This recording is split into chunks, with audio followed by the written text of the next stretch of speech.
in in in the in the in the beginning in the beginning in the beginning oh no in the beginning in beginning oh no in the beginning there was in the beginning a sock puppet, and he came from a land of yore into places where thou shan't step on anymore, for you are not of felt feet. How can you even feel what felt in the night of yore? Well, I'll tell you. It was a beautiful summer's night. Hello, guys. Welcome into the show. Let's turn all of these things off. And why doesn't the music come up? I want the music. I want the fun. I want the things that I do not know. What is wrong with this thing? Hold on. Hold it. Why doesn't it work?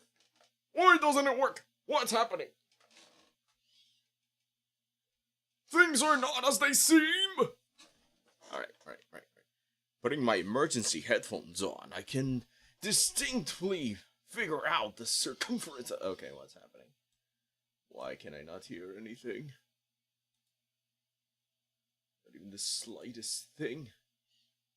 No. I guess I'll just skip this one. Move to the other one. Next. Oh. Is it because I have this thing on?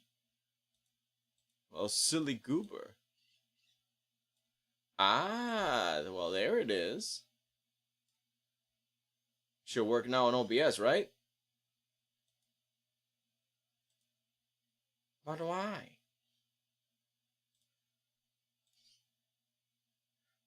Ah.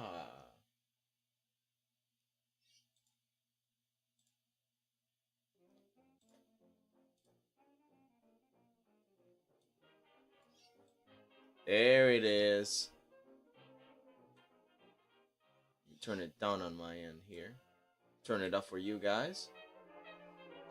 There we go. There it is. Okay, now officially, we can welcome one and all of you, to the art made of for the king, King Dave, the most powerful, the most amazing, excruciating. Wait, where is it? Enough.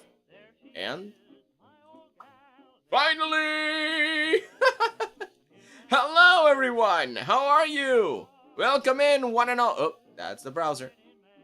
How do I turn that off? Turn that off. That's not it. That's not it. Shoo. There we go. How you guys doing? Last time we made it. We did the thing. And now, as you can see, I worked for 30 minutes on this thing. Believe it or not. Because the next step is to make the cube that he totally destroyed because he's too smart for it. King Dave is too amazing to be defeated by the Rubik's Cube. The Rubik's Cube could not fathom his power, his mental processes. So he had no other choice but to self-destruct. That was the right choice. Hello, people. Waffles, I see you posted some new stuff. That's good. That's really good. Keep it up. There's also Zach Mad. Welcome. Scott Sterling. Right on time. Welcome in, Real Ken. Hello, how you doing? I'm doing fine. I'm ready to begin our masterpiece. Yeah. So because the next thing to do was to make a Rubik's Cube, I just grabbed a bunch of cubes and I started to have fun with this thing. Again, I needed a reference, and you know what? We're not gonna need it. But I'm still going to copy-paste, GZ, move this thing up, and GX? Yeah. And just put it out there. Just to make an exploding Rubik's Cube. Maybe this one should be a little farther off. But again, it doesn't matter because it's on the other side. Where our camera is going to be like down here. And he's going to be holding the exploding Rubik's Cube. I made a invisible sphere where the explosion would have been. And an invisible cube where the normal cube should be. Oh, Pixel Animation, welcome in. All doing good. Happy to see you guys.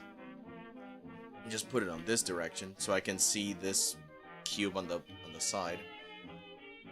In fact, maybe I could GY a little closer so that way I can see it better. GY a little farther. GX a little in this direction. Alright, there we go. Maybe I can... No, hang on. GY. Get it a little closer, not too close. There you go. Now I can see this cube on the back. That's all I wanted. But yeah, see? Actually, I should put a light source in there. A really strong one. So, copy paste inside of the Rubik's Cube. Because explosion. Right in the middle. Or maybe a little bit higher. Yeah, there we go. Now it looks more like an explosion. Perfect. And now I can use this as a reference.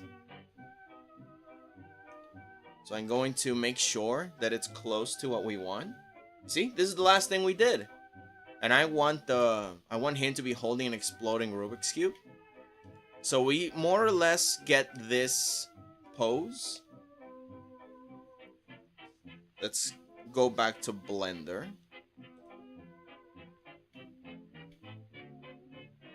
Get something similar, not perfectly exact, but...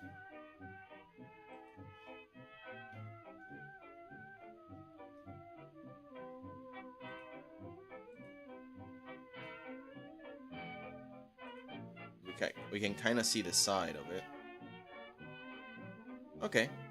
So I'm just going to print screen.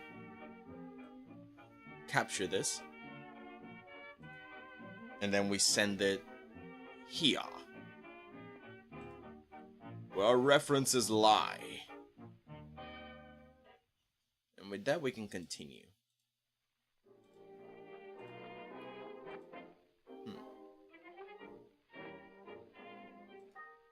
Okay, there it is. There are our references. We can now either multiply and make transparent. That way it doesn't interfere with anything. Make it a little bigger. Kind of align it more or less with the...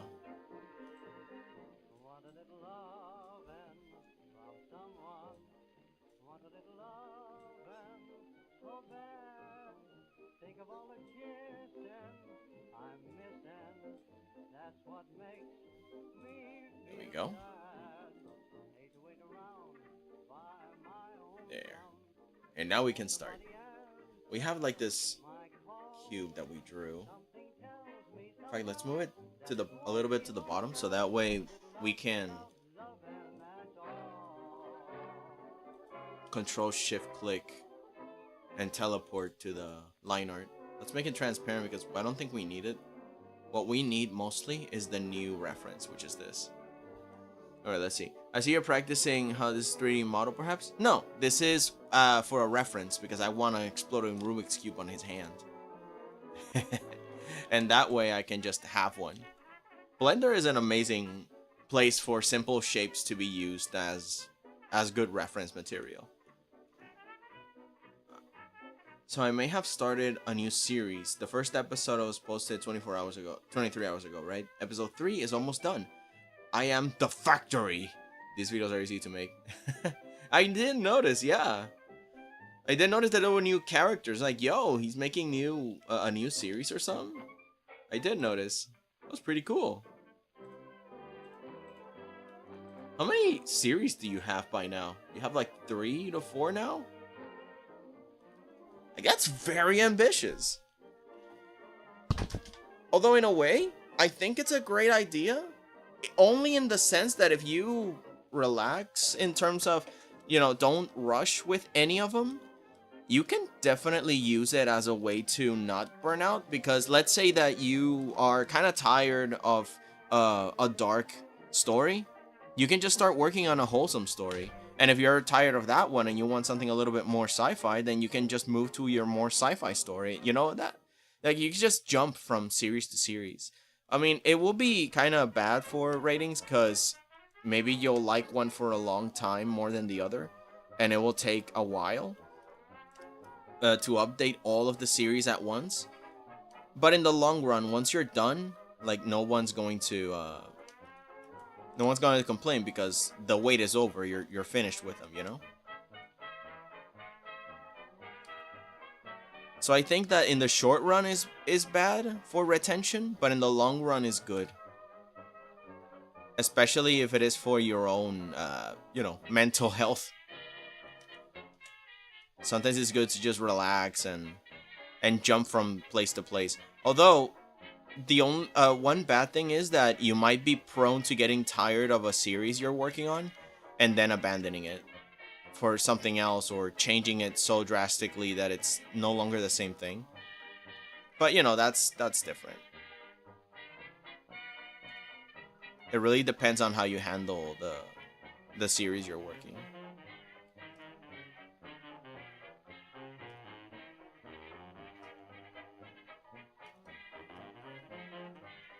But yeah, so long as you don't burn out and everything is not too similar and you can just enjoy yourself and playing around, then yeah, of course, it's a good idea. Just don't make too many to get overwhelmed, because yeah, that can happen. It has happened.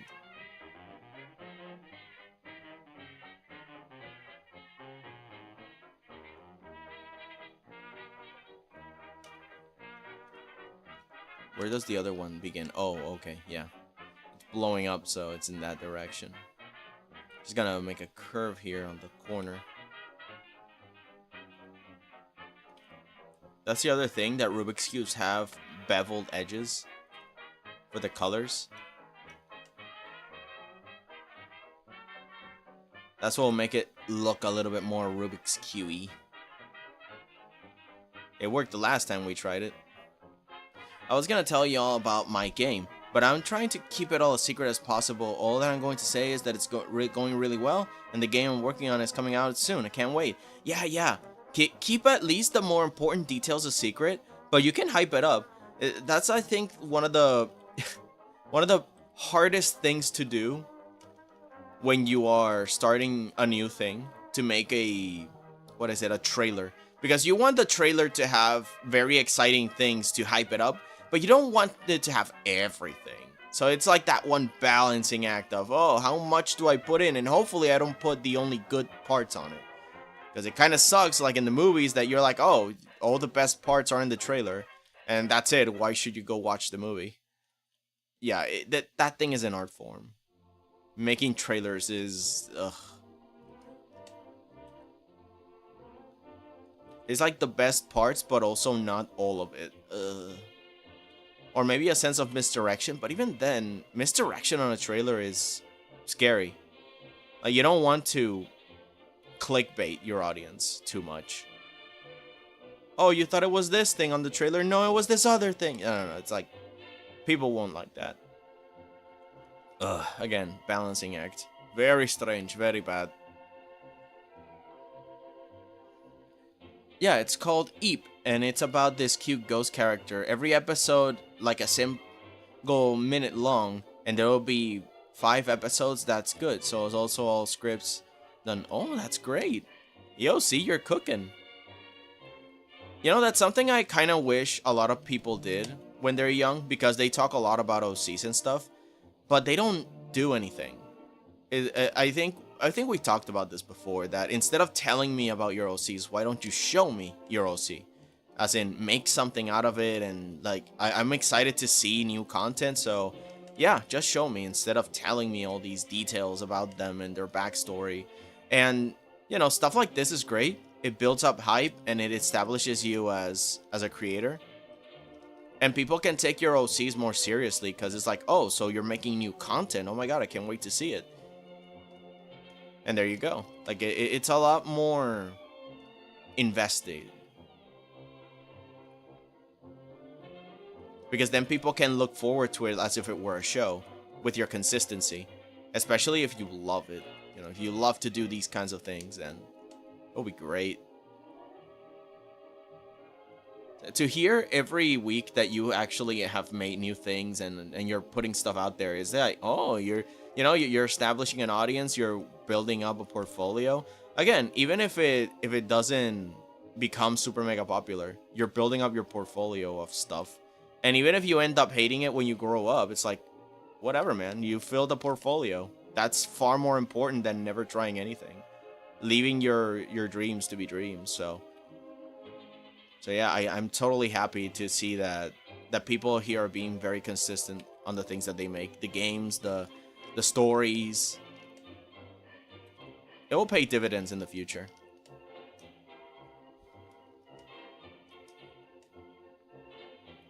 Now, I wonder if I can just... Okay, let's go here. Let's go to object. No, hang on. Where's the white arrow?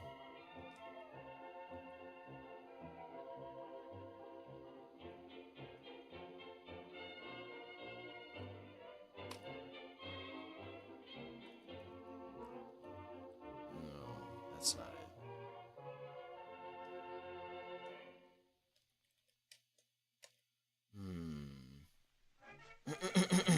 There should be an arrow here that allows me to select things, but I forgot where it was.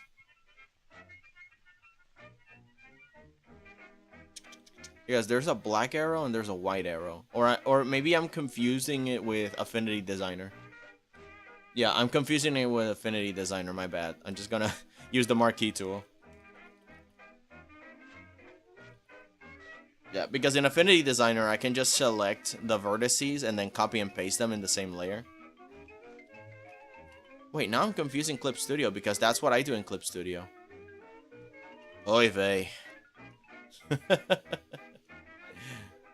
Okay, let's see if this fits. If it fits, I can leave it there, and if not, I can just alter it into shape. That's the beauty of these vertices. You can cheat when it comes to things like this on multiple styles. You can make a flat pattern and then adjust it to the grid as needed. It's the beauty of vector layers. You don't have to worry about pretty much anything. Also, hello Glitch the Red Fox. Welcome in. So happy to have you. Grab a snack, get cozy, and just relax. We're making some art today for the king. And sharing on the stuff that we've been making. Because it's really fun to share on our projects. Oh, and I want to share something with you guys too.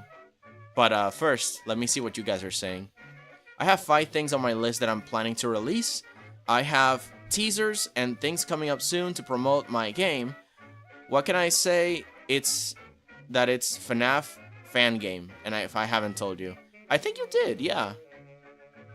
I didn't remember though. Thank you for reminding me. I lost my account, so I have new... Oh, okay. Well, no problem, Glitch. Welcome in. Oh man, ain't that the truth? Sometimes we just lose the account. Sad itch. But yeah, oh my god, I had plans for the future. I was testing. Hey yo, come to check out progress on the masterpiece. Yeah. Okay, so look. So I was... Let me turn this off. So I spent 30 minutes on this because I wanted the Rubik's Cube to be more genuine, right? So an explosive Rubik's Cube. So then I screenshotted it into this. Hang on. Yeah, I'm gonna give it okay. Into this. See? So now I can have Dave hold the explosive Rubik's Cube. Because his power is too much. The Rubik's Cube could not fathom his method of thinking. It's such a silly cube. Thinking that it could predict Dave's moves. But Dave was too pro at it, you know? Couldn't survive. Couldn't handle it. That looks insane. You look insane. Nah, but yeah, it's really fun. I try to make sure to keep those dimensions proper. And yeah. Again, with simple shapes, you can use Blender to kind of cheat on perspective. Because it's 3D already, so, you know, might as well. But only with simple shapes, because it doesn't help me practice on perspective, so I only use it for very simple references. I'm sad I missed the first stream. Work killed me last Thursday. Aw, no, it's okay, don't worry.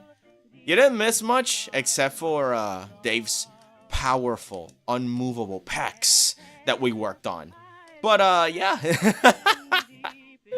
Oh my god. I owe Lum so many apologies for that. Dudes, do you have any recommendations or things I could use to make my own music or beats for my game? I've been trying to figure that out. Okay, so I've been also experimenting with music and sound because I suck at it. You know, I'm not a musician. Music is not my forte, and I wish it was because I love the way musicians do what they do. It's kind of like a perfect immediate form of art. You can just sit down, write a melody, and just be the most beautiful person in the room. It's just there. I love musicians so much. But I don't have instruments, and I don't have yet the know-how yet, because I want to practice eventually. It's just gonna take a little longer because my interest and forte are visual arts. But again, it's one of those things, right? Anyway, the point is, I was experimenting with sound specifically because YouTube has the whole copyright thing that won't allow me to put in the cool songs on it in the background. It's one of the reasons you guys are listening to 1920s music. Specifically 1920s, because anything below 30s is fair game. It's on the public domain. Except apparently recordings, which sucks. It's like, oh, yeah, the recordings have to be from that era. And if there are any recordings on modern times of old songs, then you're still screwed. I'm like, well, then what? Make up your mind, dude. Anyway, so one of the things that I was experimenting with when it comes to music is two things. The first one, let me just write it down because I don't know how else to say it. 𝐂𝐿𝐍𝐆. I don't know if it was coil or choil. So there's that one.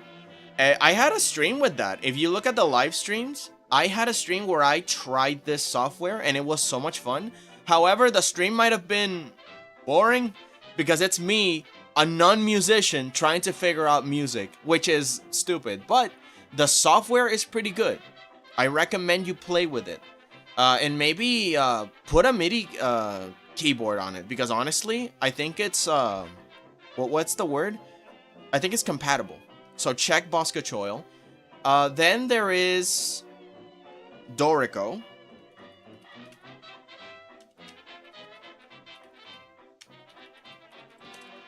The notation software.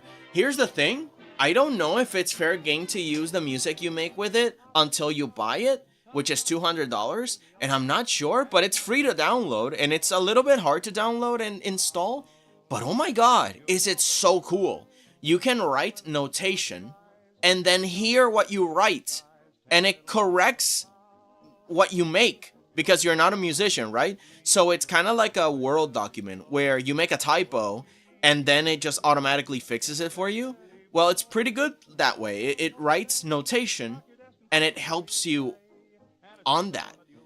It's so cool. Like, at least musicians have said that, oh wow, it correctly, closely helps you write properly. And I'm like, oh, that's great, because I know nothing of it, and I guess I'll need some help correcting what I write.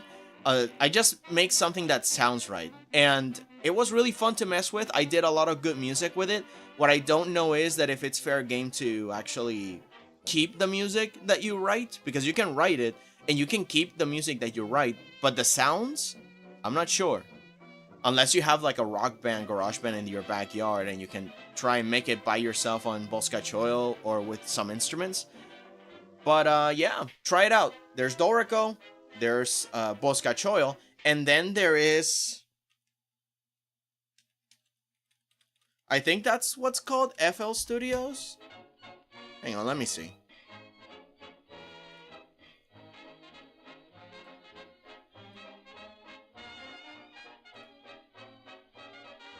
Let's see.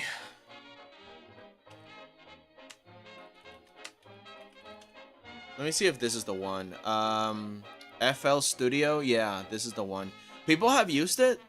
Apparently, it's pretty good. Oh my god, there's this VTuber that I was following. There's this VTuber I was following. And she does music, and she apparently works with, she works with this software. Because she's pretty much musician. Oh my god, hang on, let me see. Maybe you can get recommendations from her. Noriboshi! Noriboshi. Yeah, she works with music. I recommend her to you. Hold on. Copy. Noriboshi is a musician VTuber.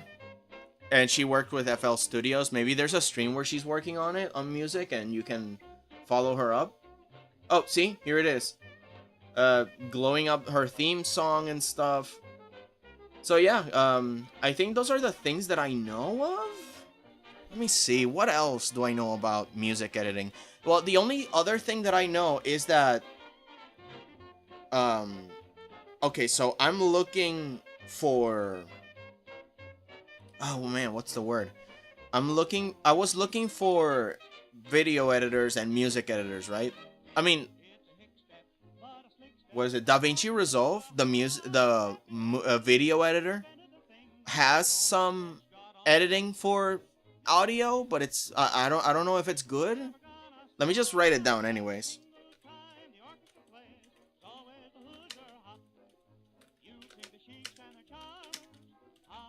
It has some audio stuff, but again, I don't know how good it is. You'll have to check it out if you are specifically a musician to see how good it is.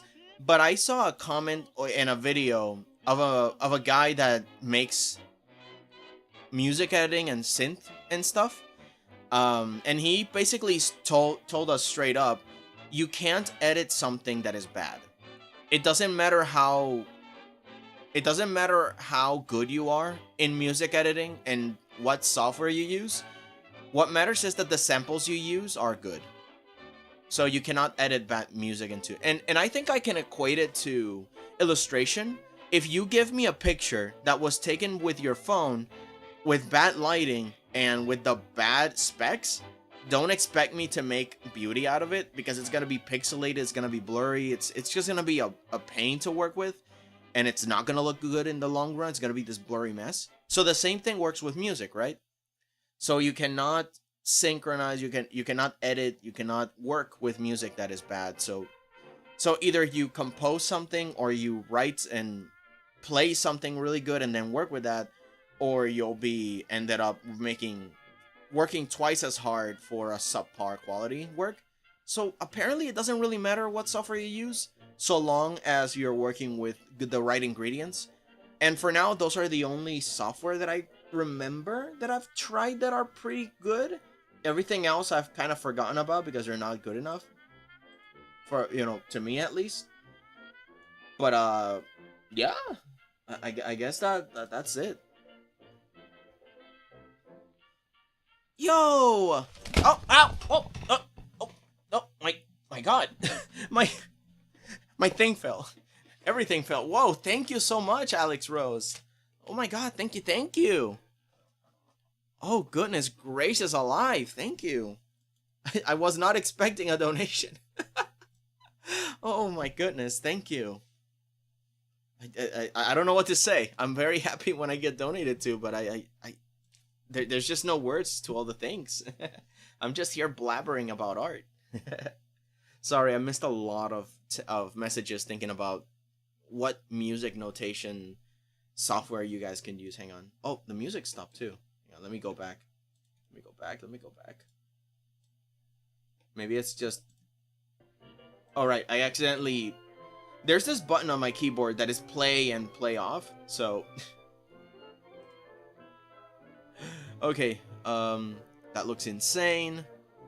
Yeah. Do you have any recommendations? Yeah, but that's what I think about when I hear music stuff. That's all I know. I'm the guy that made fan art of you drunk. Oh my god.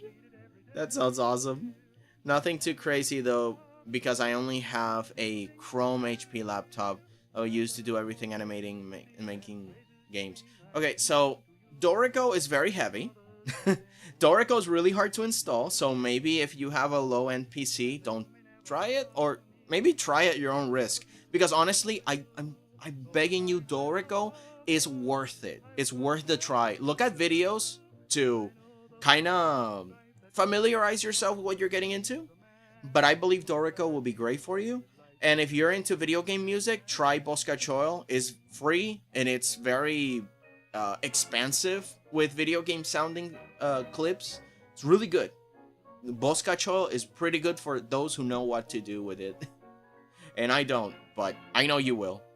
I am back again with some unsugared yogurt, banana slices, honey, and crunchy mystery nuts. Oh, you and flexing on us with food. Give me some, yeah! To be fair, 1920s gives off all 𝐿𝐍𝐆 vibes, and I'm vibing with it. Yes! Haha! My ruse is working! You need to look at that. I must check. Personally, I would love to play my guitar for my videos, but I just can't seem to fix it to fit in somehow. Well, there are multiple ways, but don't worry. Just watch a bunch of videos with guitars on it, and you'll kind of find the inspiration. It's just that you need to. One of the things, again, with inspiration, you need to look at samples on what people do with it and how they use it in order for you to be like, oh, okay, I can try that. So inspiration won't come if you don't go out and check. But again, I believe in you. You can fit your guitar in there somewhere. Yeah. Keep looking. Beatbox is pretty good. It's more beginner and it's relatively limited, but it can work if you use it right. Beatbox. Okay, I'll also check it out because I'm interested. Think nothing of the donation. You're capturing true essence of our king perfectly, and that warrants an additional payment. Oh my god. Thank you. I mean, King Dave is the one that deserves all the glory and all it, you know, God, I'm so excited because I want to see more Dave art. I would plug in his Instagram, but so far there's nothing yet. But he's actually, Dave, unironically, not kidding around, Dave is an amazing artist. I love what he does. Oh, hold on. Okay, so you have a thin line and you want to make it thicker, right? So you click on it, control click, you go to object. Sorry, first you go to object, then you click on the line, and then you just brush size it, make it bigger. Again, vector layers, they're pretty good. They help me cheat better. But yeah, I'm serious when I say that Dave makes like these really cute, simple animations, and I like him. I like what he does. So we gotta encourage our King Dave in every way we can so he can start, continue genuinely to make more stuffs. To make more things happen. I can't wait to see more. If any of y'all follow Paprika Cheers' channel, you will see some of the things Dave has done, because she uses some of his animations for the opening sequence. And yeah, it's friggin' great. I love it.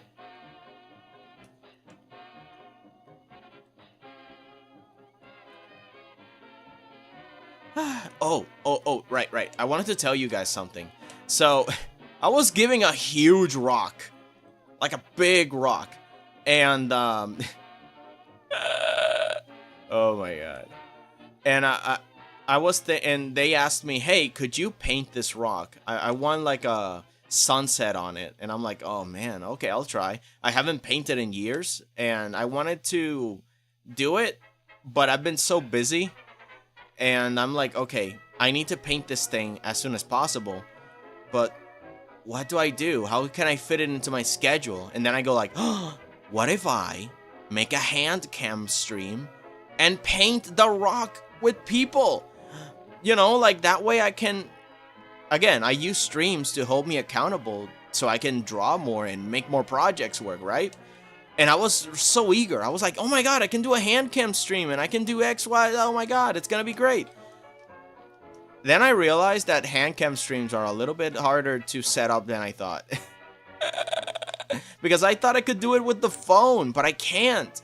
My phone, 15 minutes in, started to burn. It was just hot, dude. It was just impossibly hot. And I'm like, oh no, it's gonna kill my phone. And I figured it out. I set it up. I connected everything. It was gonna work.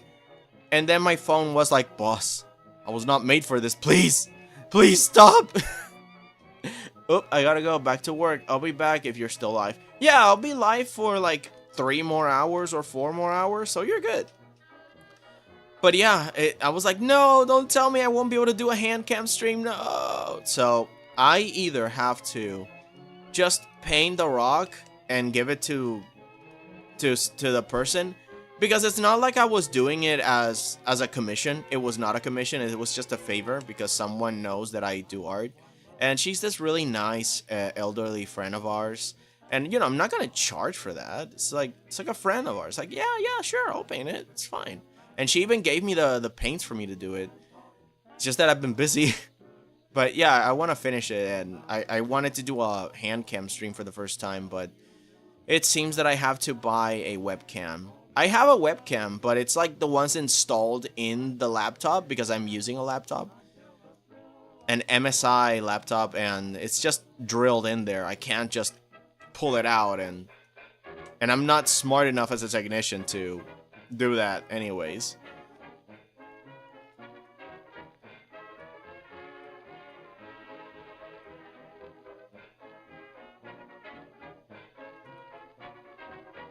Yeah. Yeah.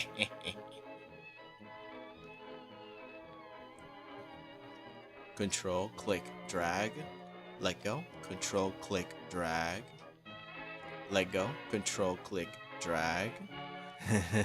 Control, click on the vertices and just drag it around. That one makes no sense, so I'll delete it. Control, click, delete. Vector layers. But yeah, I really wanted to do a hand cam stream, but I can't. Not yet. Not yet. But I want to set up something. I thought this was my chance, but I guess I'll have to leave it for later, another time or something. Forgive me. For I have failed. But at least now I know. If anybody asks for advice on, oh, what should I do for a hand cam stream? Oh my god. It's like, well, first off, don't use your phone. And second, yeah, just get a webcam. Get a webcam, set it up, and I found that there's like really cool software you can use. There's a variety of things depending on your hardware and your availability and stuff. So that's what I would suggest. Just look it up on YouTube like I did and get advice. But the best advice is that don't use your phone. And you might say, oh, my phone can take the heat. It's like, yeah, sure, but not forever. It actually damages your phone. It's not a good idea, period. Also, why won't you select? Am I on the wrong layer? Maybe. So, dudes, I'm just curious. Since you said last time you may watch the video, you either have to, but now I'm curious if you watched it. Any criticisms, part you enjoy? Oh, I did start to watch it. I was a little busy, so I couldn't stay. Oh, oh, of course, I'm hitting the line. Of course, that makes no sense. I started to watch it. I didn't have time to finish it. I was a little confused because it was the same thing, right? Like it stayed on the same format. There were very little room changes, at least for the first 2 minutes of it, and I thought that was it, because I think it was that the character was talking to his mom and they had to go to school and stuff. So it was a little repetitive in that sense, and the music looped. I would say try to not keep that same pattern for too long, because retention is hell for people. you know, like maybe no more than a minute, change the scenery or change the pattern immediately. The video is like 9 to 8 minutes long. So I would say have multiple formats for it. Like the same idea, right? The same idea of dialogue and conversational style, where there's like a static background, even if it moves and stuff, with characters that just pop in and talk every now and then. But I would say change the scenery when the scenery changes. Even if it doesn't make sense, because the classroom can just be like this weird void of looping insanity. Because I love what you're doing with the 3D aspect of it. Like, it's this abstract thing that even gives me more questions, like what's the logic in this world, and it's fascinating. But you need to change the environment every so often, because 9 minutes of the same thing with the looping music, it can get tiresome, and it can have people click off quickly. I think I saw on the preview that you did change it in the end, but it was like after 3-ish more minutes of a similar thing. Because that way I can follow also the narrative of it. It's an interesting narrative. It's just that visually, I suggest that you change things up a little bit. But so far, aesthetically and all the mood and the vibe, it's pretty good. I really love what's going for on it.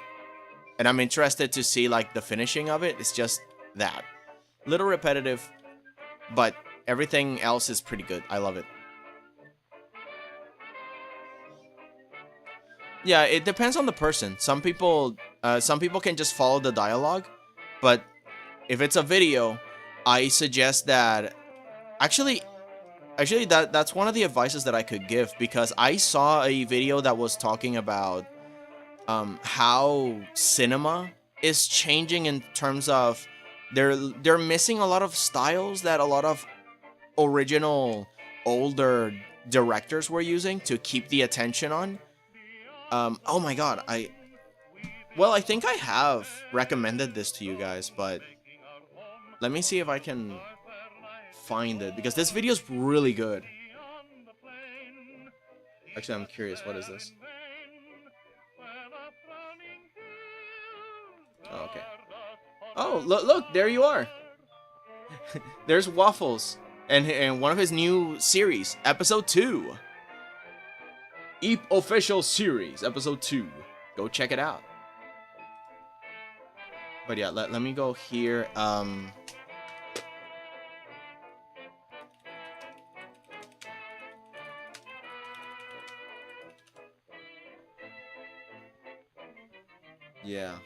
Yeah, I think it's this one. Let me see.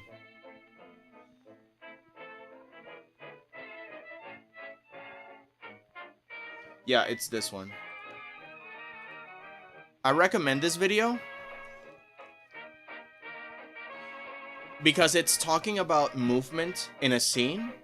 It's like, sure, there can be movement, but the movement has to make sense to the emotional impact behind of what's going on. It has to be relevant to what's happening, right? And if it's a sad scene, then you can add a little bit of rain while the characters are standing still. If the background is standing still, then the character should be moving in one way or another. That way there's like this intrigue of the visual aspect of the medium, because if you're not going to do anything interesting with visuals in a visual medium, then you might as well call it radio and make a radio show.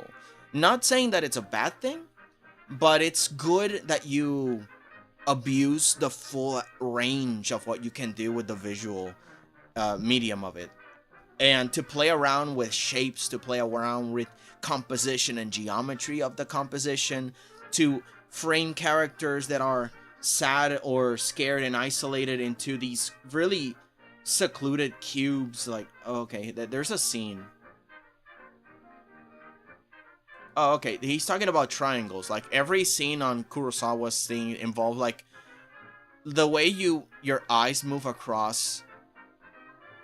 You notice that it's, oh, you guys couldn't see my mouse, but you see that we are drawn to eyes. So we look at the eyes, and it's like this triangle shape. And it naturally, the camera doesn't have to zoom in into anybody.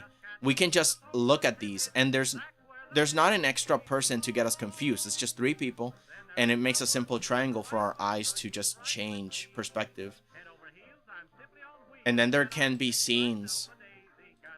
Oh, like this. Like, this plate gives us this doctor.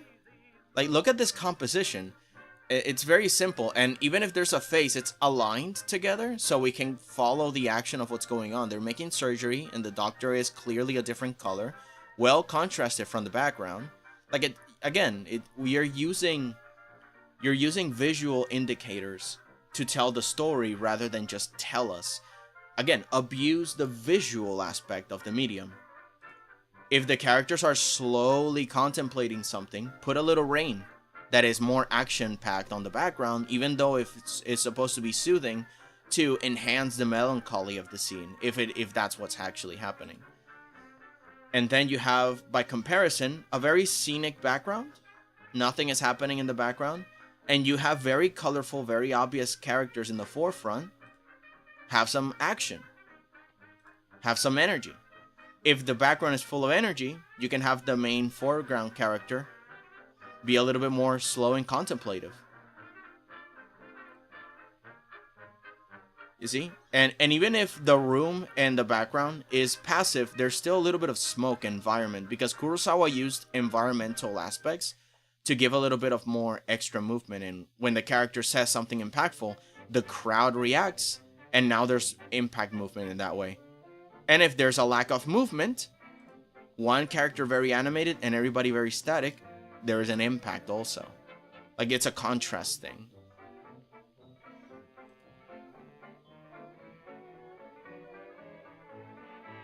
And you can have a character move across a scene to give some intrigue without a single cut. Sometimes with a single cut, you can have multiple beautiful angles. But of course, this is cinema, right? When we go into 3D, it's a little bit different because we're working with an 80s-ish vintage computer aesthetic. So it's different. But the idea that you gotta find a way to abuse that medium to bring some beauty into it, instead of just a bunch of characters just sitting around and talking. Like, it might be good, but it can be great if you know how to grab your own medium and exploit it so now it's more interesting and timeless. I mean, people are still working. Oh, and also cut scene changes, which is what he was also mentioning. End on a quiet scene and go on a very loud and action-y scene. Or the opposite. Go from a very loud scene with this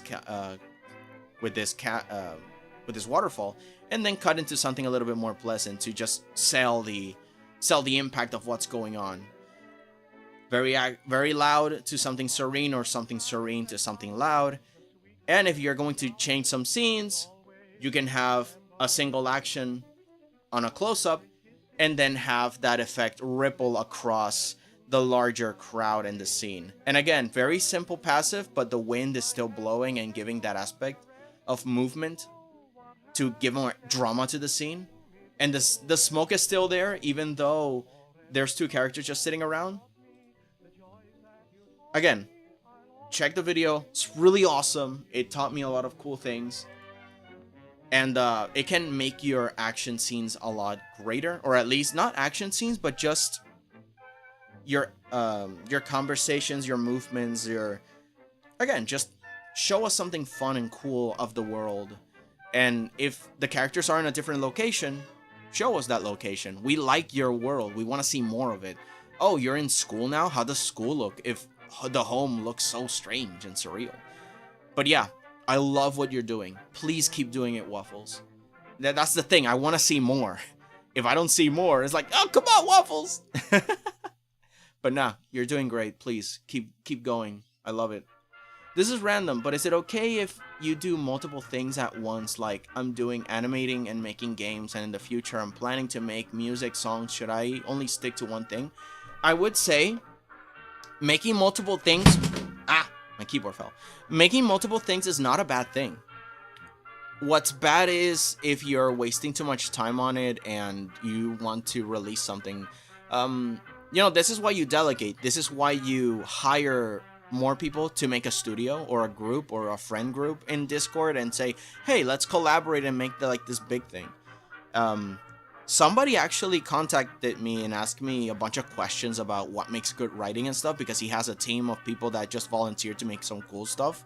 And that's when I made a full 10-ish, 17-ish page document on everything I know about writing. I mean, it's not good, it's a rough, but I think it will be pretty useful for them, I hope. But the point is that he's making a team of volunteers to make something big. One of the things that I tell you, it's a good benefit to do things on your own, is so you can understand the departments. Because if you have a boss that has never edited sound in his life, and he or she asks you to do something, and he doesn't know the work and effort that goes into it, it's gonna suck working with them.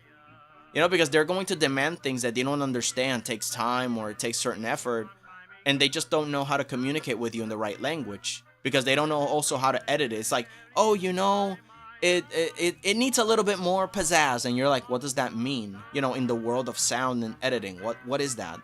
Or if you're in a visual medium, they ask, oh, it just needs more kablooey. It's like, well, what? I just need it to vanish. Oh, so like delete it? No, not delete. I just mean like it's like a ghost. Oh, so you want it transparent? No, not the whole thing. I just wanted the lower part. Oh, you want a diffumination effect on the bottom.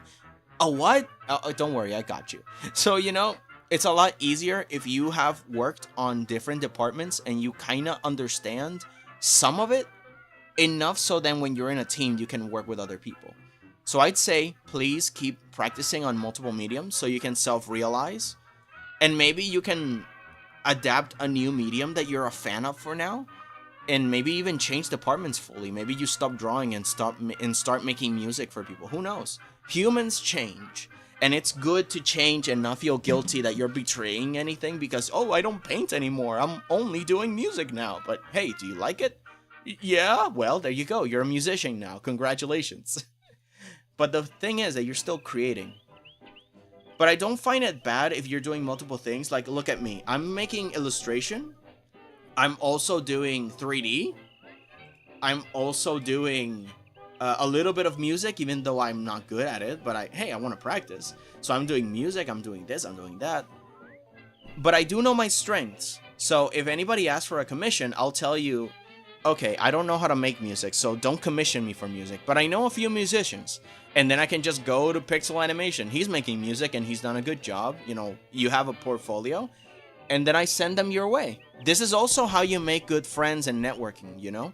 This is one of the reasons why I started streaming and encourage you guys to make art and to share what you do with each other. Because now you know Waffles makes 3D work. Now you know Pixel Animation does games and music. So you guys are your best friends in terms of networking. You can say, I don't know how to make games, but I know Pixel does, so I'll send any references to Pixel. And if you want to commission somebody for some 3D animations of vintage quality, I'll just say, hey, Waffles, do you have your commissions open and your money receiving things set up? I'll send them to Waffles. You know what I mean? Because I'm going to do that if anybody asks for that kind of stuff. It's like, oh no, I know a person. But again, that is if you guys have your commissions open. So yeah, don't worry. It's really good that you are like juggling a few things, but I want you to be honest with yourself and kind of commit to one, because you cannot do everything all at once. You got to commit to one, but gather information, gather software and resources. I have so many programs that I've downloaded over the years, specifically those that are free, but they work really well, like anime effects. Like, I'm not good at animation, so I use puppetry animation with anime effects. It's pretty good, and it's not AI. Thankfully, you know, don't use AI program because they don't help you on the fundamentals. So yeah, but I do understand that anime effects is still interpolation, and the same thing with Blender. So I also use Clip Studio Paint for animation because it's frame by frame, so I gotta practice frame by frame. So I'm juggling a lot of mediums. But I'm committing when it comes to commissions and stuff and streams to a specific thing that I feel I'm good at that can be entertaining. And if I'm bad at it, well, I don't do it as often, like the music thing. I haven't done a 𝐒𝐿 stream anymore because I'm scared that it will be very boring because I don't know how to do music. 𝐒𝐿𝐍𝐆. But yeah, someday. Someday. Oh, sorry that I didn't say hello, Corin. I did notice you coming in. Sorry, I was locking in. How are you doing, Corin? Happy to see you. Really good point. My friends didn't have a problem with it, but I can see how it can. Yeah. Yeah, but don't worry. You're working on it, and I really am happy to see that you're posting stuff, and I really want to see more. Please keep going. Just remember, exploit the visual medium or make radio. One thing or the other. But either way, you're doing a great job. That's what I make sure to do in writing. I make sure to change the environment. I find it important to always have a unique aesthetic as long as it fits the story. Yeah. And again, I want to see more of your world. I want to see what everything else looks like. Even if it's the same environment, different angles. It's like, oh, now I can see the door. Why does the door have like a portal? Again, Anna, Joel G has the same environment, but I can turn the camera, and sometimes I wish the camera would turn, but it doesn't, because I want to see more of the world, and it makes for intriguing stuff. And every few seconds, there's like a new character that's so bizarre. What do you mean that a juggling person turns into a guy that says to run? Like, you know, mannequins falling off, and a Cyclops girl that sends us to a portal of ones and zeros. It's crazy. But yeah. Let's see. I agree with that. I find it annoying how some writers continually explain what's happening even though it can see what's going on. That's my big problem with the new Doctor Who. Oh, I haven't seen the new Doctor Who. I sticked with Peter Capaldi and I haven't finished it yet. And then I saw all the new stuff that was coming up, and people getting angry at it and like, oh no, what happened? For me, the environment is its own character as well. If it's the woods, a city, a village, an abandoned factory, I make sure to focus that on the locations. I have the audience attached to it. Like a little fungi. It's so cute. Yeah. Oh my god, there's an entire section that we talked about in the writing show that we... in the writing video that we did live, the live stream, where the character can be the environment, and at the same time... It depends on the type of story you're telling. If you're telling a story where the journey is important, then you focus a lot on what you find in the background. But if the journey is not important, then you kind of leave the background to be random. It's like, oh yeah, we're in a forest somewhere. It doesn't matter the details. Just make a bunch of trees and stuff. Who cares, right? Sure, you can add detail, but not too many. But that is if the story is more about character driven. If the story is character driven, you don't really care where you are. What matters is what the characters are going through and what they're talking about. But if the environment is important, then the characters are not that well fleshed out, and what matters is what they do in the environment, what they find, what they seek, what's in this hole, the shape of the trees and the nature of them and how they interact in the ecosystem. And you know, like the map and the world gives more importance if the characters aren't as important. And if both of the elements are dull, then the story suffers. I don't know, at least that's how I've seen a bunch of stories go through. Okay, thank you for answering that question. It's been stuck in my head for 2 weeks. Yeah, I hope it works for you. I'm doing good, just been writing. Good. And what are you gonna do? Are you gonna make a book? Are you gonna make a show, a series? Because writing can work for many things. I've actually been sketching. Oh man, it's been a while since I've worked on it because I had like 3 commissions back to back. There's this one by Alex Rose, there's one by Inochi, and then there is our mystery client that asked me if I could do a poster for them, which is what we're working on, Castle Wisteria. I was a little stuck last stream because I didn't know the type of dragon nest they wanted me to make. And they elaborated and gave me a sketch. So I did a few adjustments and they liked it. Now I can put that on the tree that we were making. And I can be a little bit more specific with my sketching. Just do writing as a hobby. I've been writing my own Scooby-Doo show for fun. Ah, that's cool. I've just been organizing the episode order. Yo, cool. So basically like a fan stories with a Scooby-Doo gang. That's pretty good. Man, anybody remember Mystery Skulls? That group, musical group that made these really cool animations that were very Scooby-Doo-ish. Mo mo mo mo mo mo mo mo mo mo, oh yeah, mo mo mo mo mo mo. This time I might just disappear. Whoa, this time I might just mo mo mo mo mo mo mo mo mo mo, oh yeah, mo mo mo mo mo.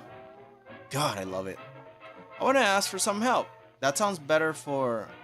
What sounds better for a pilot? A fisherman in the camp or a ghost maid in a mansion?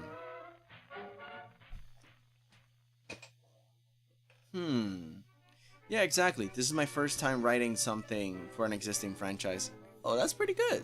It's honestly good, a good practice ground because you already have established characters. All you have to do is either focus on the characters or focus on the background. One of the two things. The world or the characters. And if you already have fleshed out characters, then you don't really need to flesh them out because everybody knows the Scooby-Doo gang. So you can do stories that don't involve them at all. They're just kind of reacting to stuff. Like, maybe from the monster's perspective, that would be a world-based story. A world where you focus on the monster's perspective and the Scooby-Doo gang is just the Scooby-Doo gang. And we all know who they are, so we don't need to flesh them out too hard. Only like they're the basis of who they are, and then we move on. Because if we spend too much time trying to establish the legends that they are, then we're gonna waste a lot of time and not have enough time with the monster, which is the important stuff in this case. But which would be better? A ghost maid in a mansion or a fisherman in a camp? For a pilot. Do you already have the story made for those two? Because it sounds like a good idea if you could just mix them up. You know, the idea of a fisherman finds a mansion with a ghost maid, and then they kind of figure, oh wait, hang on, I'm in a weird place, and then they call the Scooby-Doo gang to help, and then the Scooby-Doo gang find them. You know what I mean? But okay, let's see. What happens to the fisherman? Wow, Mystery Skulls in this economy? I know, right? Guys! Dave is here. Dave is here, the sock puppet, the legend. The god. The one who was too good for the Rubik's Cube has arrived. Dave, the powerful. We're not worthy of your presence. How you doing, man? Happy to have ya. Welcome in. Grab a snack and relax. We're working on the cube that failed to understand your method of thinking. I've always said it. Your thoughts are way too advanced for the Rubik's Cube. And so it couldn't fathom it. It's like, move to the smackle. It's like, what direction is that? I can only go back, forth, left, right. And your thoughts are so four-dimensional. It could, the second it understood, it blew up. That's the power of the Rubik's Cube. It's just so limited. So it had no other choice but to self-destruct when it understood. Oh, I see. I'll try for you, King Dave. And it blew up. That's why you couldn't solve it, Dave. It wasn't because you couldn't. It's just that the cube could not... It just couldn't. The cube couldn't. Skill issue on the cube's part, honestly. What a silly guy. Let's see. Yeah, exactly. This is my first time writing for something in a season franchise. I have changed some things with the characters, but it's more just picking the best pieces for their adaptation. A fisherman, not fisherman. Oh. Oh, a fishman! Oh! I have the story for both. The monster is human-fish hybrid, not fisherman. Oh. I'm doing good. How about y'all? Doing great. Just having some fun. Being a little funky. We were actually talking about your work. We're talking about everybody's work, specifically. Yeah, we're working on Waffles' work, which they're making 3D animations. Corin is writing. Pixel is making a game. And you also make great animations and stuff. And man, I really want to see more. Like, your work is fantastic. The same thing as Pep. Like, her work is really cute too, and I love it. You guys need to post a lot more on your Instagrams. Like, I'm I'm ready to just advertise for free all over the place. Oh my gosh. Like, you two are great. All of y'all in the chat are great. Making things and being great. I can't. Let's see. Been doing good, just been writing. That's what all of these comments are about. I open up online shop app looking for the television model I want. So that's why I am now looking for first generation iMacs. I already have Windows 98 set. I don't need another one. This is my relationship with online shopping. Oh no. It's like, I already have 10 of those. Stop advertising one of me. I think that that is objectively the thing about AI, right? The algorithm, it doesn't understand that you don't need more of that. You already have. It doesn't get that you have a material space with limited things, man. I don't need 10 of these. I already have a cube that gives me pictures. Cubed images. Cubed images in space and time. I was watching Super Eye Patch Wolf, and he was saying something like very cryptic because he was talking about scary things, and he was mentioning like, you're watching ghosts that used to be, and I'm like, oh my god, it hits so hard, dude, because it's true. We are looking at ghosts on TV. Whenever we are watching like someone that was, it's like, oh, that was way too deep, man. I'm scared. Oh man, Super Eye Patch Wolf is amazing.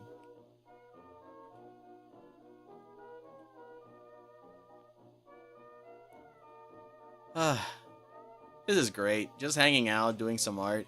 Toast sneaks in to break in. How are y'all? Yo, how are you, man? Welcome, welcome. Nah, just working on art and talking about how great you guys are. How amazing. How upstanding. How crazy you guys are. You guys are insane and I love it. But it looks so cool, and I still work on iMac, so it's originally and non-stop. And no, stop it, Waffles. You're gonna have an entire basement full of vintage stuff. But it's great because what you do with it is freaking awesome. Again, I haven't seen anybody that does that with vintage. I mean, I've seen a few, but they're not youngsters. Alright, I've been running around like I'm gonna catch myself. You tell me. Mr. Flash. Literally. Oh my god, it's so hot. Hang on.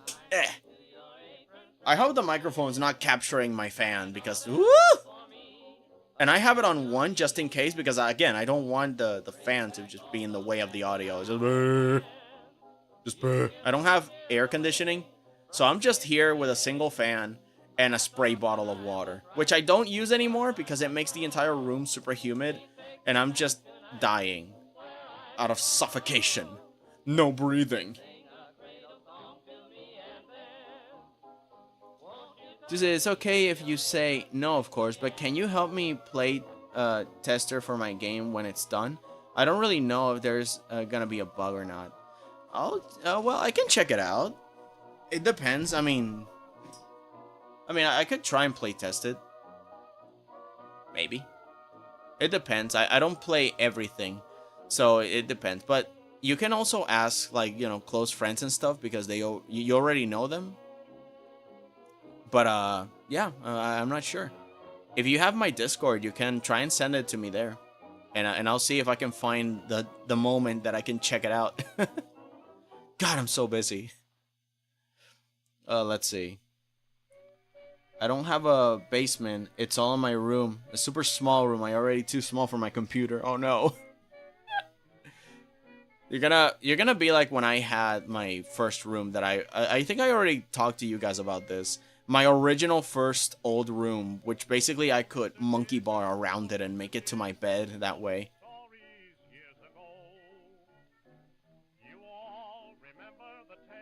Let's see. I think it's really cool that Waffles is into older technology. Yeah, again, that's what I said. Like, I don't see people do that, and it's one of the niches that I think Waffles can fill up. It's like people that like the nostalgia of it all, and or at least the appreciation, because Waffles is a lot younger, right? Like, Waffles didn't grow up with these things, so it's kind of like a back appreciation, and that's super welcoming. Trying to connect with the past that way. I think it's just a perfect niche for people to be in, especially for us millennials that we grew up on this stuff. I still remember AOL and dial-up. You couldn't touch the phone or else the internet would crash, and that was like you had a picture, and then you had the website loading like this.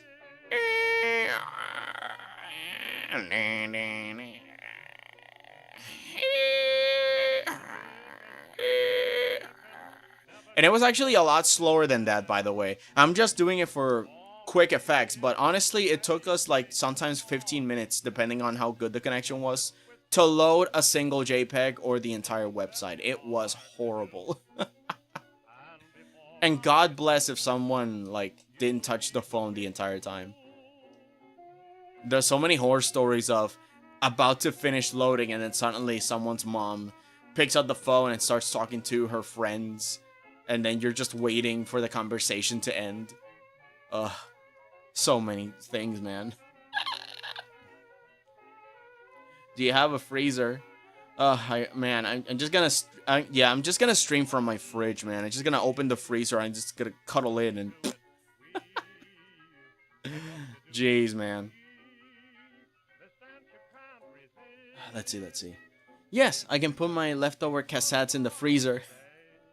I put a damp towel in the freezer for a tiny bit amount of time and make cold faster, and it was for it would last for a bit when the air conditioner was out. That's not a bad idea. I can just put like a piece of clothing on the freezer and just freeze it. It's not bad. Put like an A shirt in there, put it on, get a little cool for a little bit. Holy crab toast! I think you solved it. Oh, okay, yeah. And maybe I'll ask my community to see if they could playtest it. Yeah, of course. But again, you can still send it to me, and if I find time, I can try it out. But yeah, it's just that I don't play everything. So it really depends on what the game is about and stuff. It's one of the reasons why I choose my own games. Like, for example, if it was... This is just an example, I'm not saying it is. It's just that recently I was curious about why was there such a hype for the mouth-washing thing. I have no idea what it was, and it just boomed.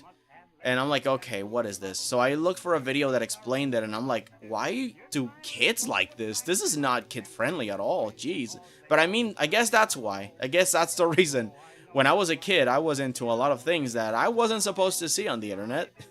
This is why you don't let your kids roam the internet on their own. So, you know, and even I would be like, right now, like, yeah, I wouldn't have wanted to have find this. Do you imagine that I'm streaming, right? And then the game turns into something that I really don't like.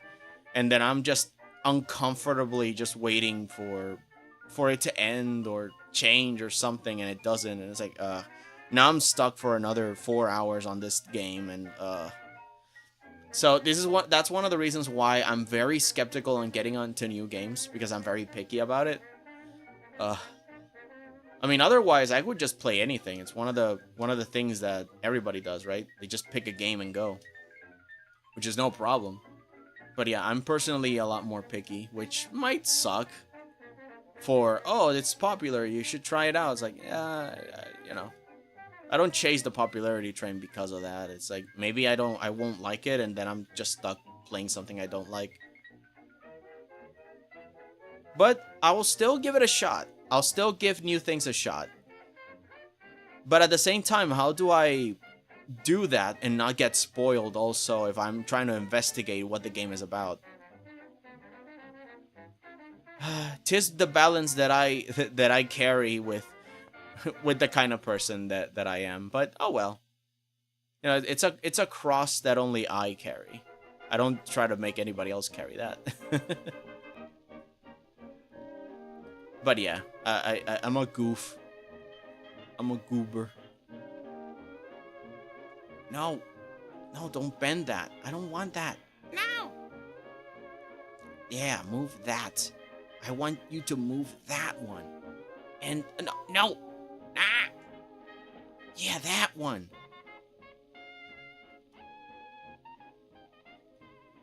Yeah, I had to leave and make a sandwich before. Oh, I want a sandwich. Tap the screen. Oh, look. I'm instantly on the website and I'm infinite library of videos in 4K. Ah!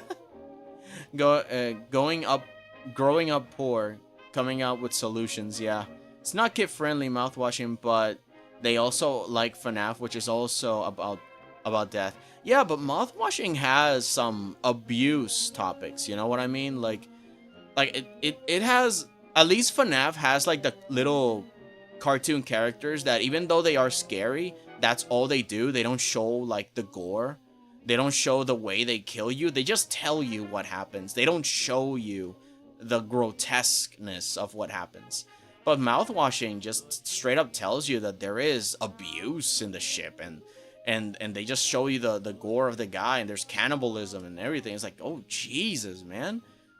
It's like, you know, for an adult, it doesn't matter because we have seen stuff. But, you know, for kids, it's like, why do children, like specifically young 12-year-olds children, like this so much? And there's also a lot of stuff like that I just go like, why? Come on.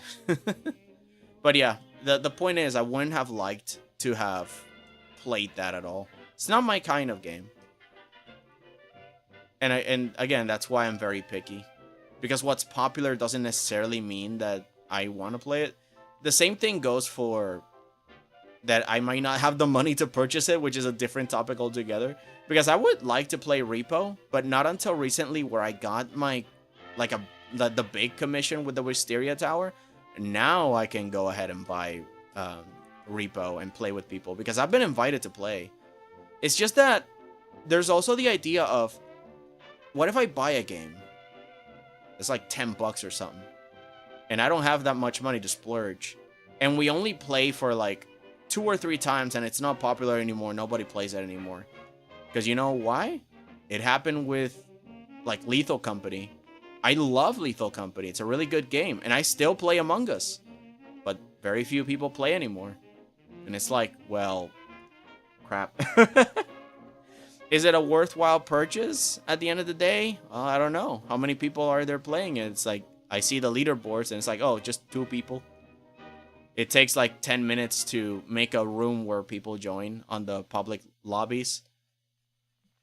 So you see, like, I want a timeless game. I want a game that I can play with people and nobody gets tired of it for years. And that's rare.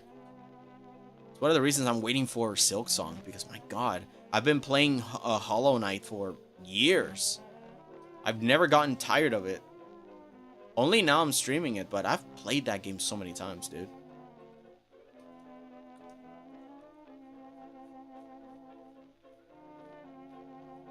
You leave me with an orange? No! Take care, Corin. Have a good one. Stay safe. Eat your nutrition food.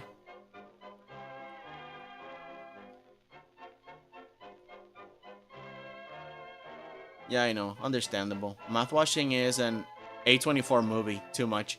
Oh my god, that would actually make a really good A24 movie, honestly. Like, the whole situation is like a tragedy, and it would make for a great tragic movie. But, you know, rated R. If I had to put in a rating for this movie, for the mouthwashing movie, it would be rated R. There's cannibalism, dismemberment, serious abuse topics. But, like, yeah, it would make a really good movie. Not my kind of cup of tea, but Still a psychological tragic thriller, no less. Well, not thriller, just a drama, psychological horror story. In space! Oh, goodness. I still kind of want to Phasmophobia, but the problem is more fun with friends. Yeah, exactly, see? There's these kind of games that are very fun. You want to play them, but nobody plays them anymore. And I'm here like just, I spent $60 for this. And nobody thinks it's cool, but I think it's cool and I want to play and no one does. And I'm afraid that people are too tired to play this thing. It's like, oh, he wants to play this thing again.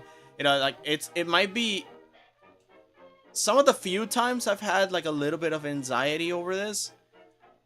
But I mean, yeah, like I don't think everybody would want to keep playing the same game over and over. I think that's just me being silly. But it's one of the reasons, besides that I'm broke, that I haven't bought Repo. Because it looks really fun, it looks really silly, and I like it. But there's like a bajillion other games like it. There's like that one scuba diving game where it's similar, where you collect stuff and you run away from monsters.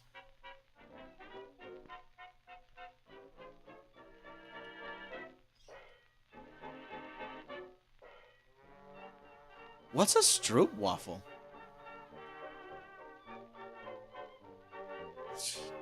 You guys making me all curious and stuff.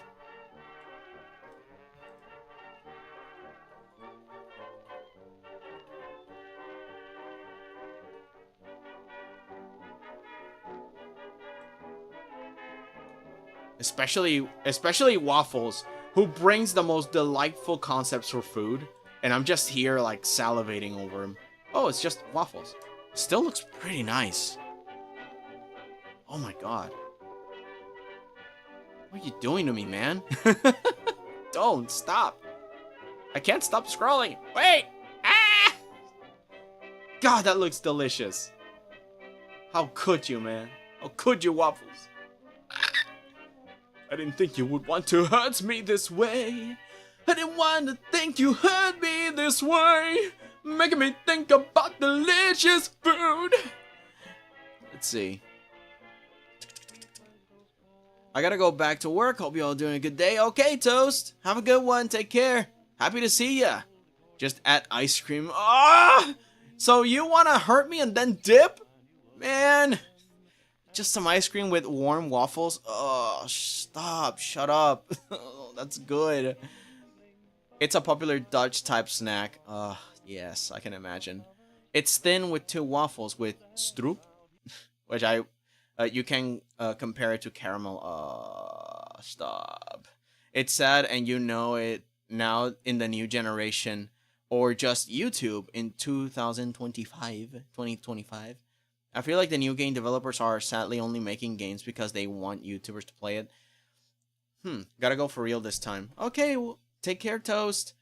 And be careful with Waffles. Waffles is notorious for destroying bread, like you. Eating it for breakfast and snacks. It is the Dutch way to enjoy delicious snacks. And many don't care about people, they care about the views. Yeah, that's true. Like, the format is very similar. Although I gotta say that social games like that are really good for just hanging out, because I've been, I'm Paprika Cheerios' mod, right?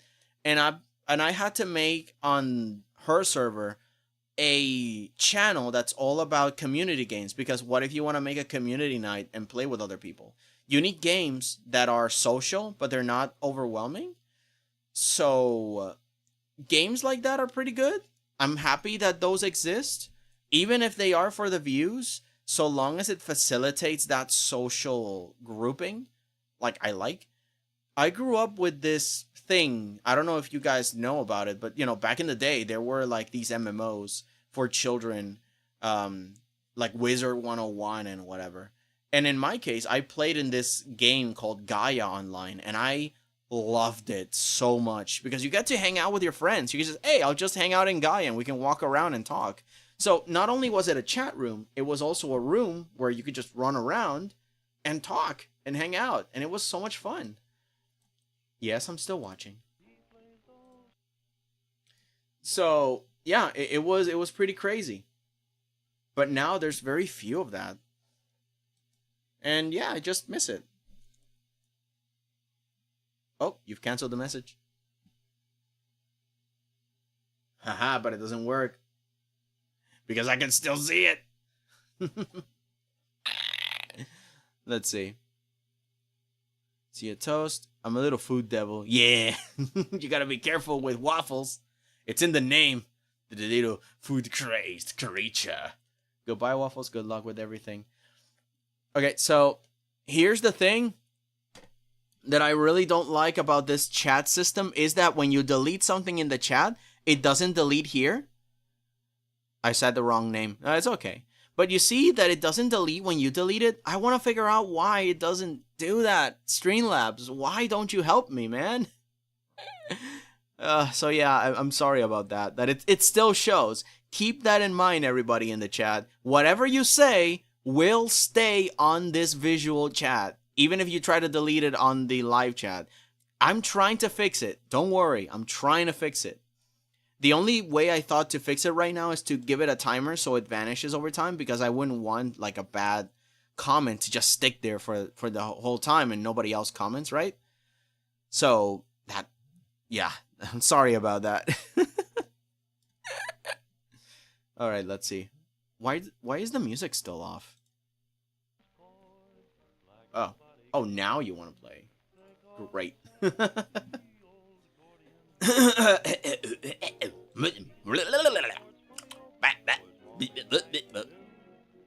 Let's go. Let's go, everybody.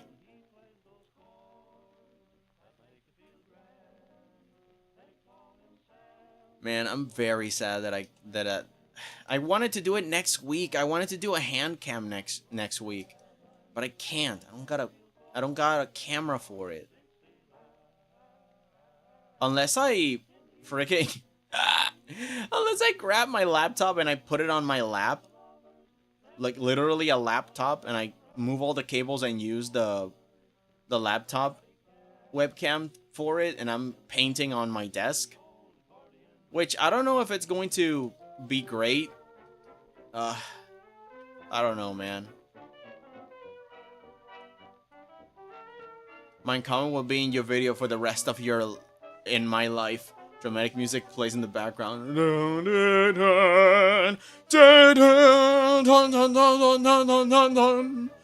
It will be there forever until the end of time. And so the world knew that Pixel said the wrong name at the wrong time. Forever. Dinner destroza funny. And it was funny.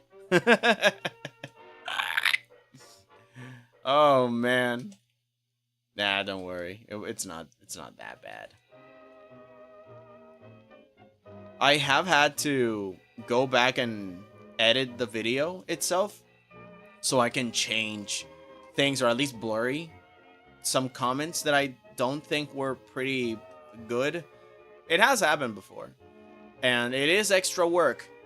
The thing that makes me sad is that YouTube, in their infinite wisdom, makes it that if you edit videos on their video editor, the live chat just vanishes. They're not a separate thing. So if I am forced to edit the video post stream, it just deletes the live chat.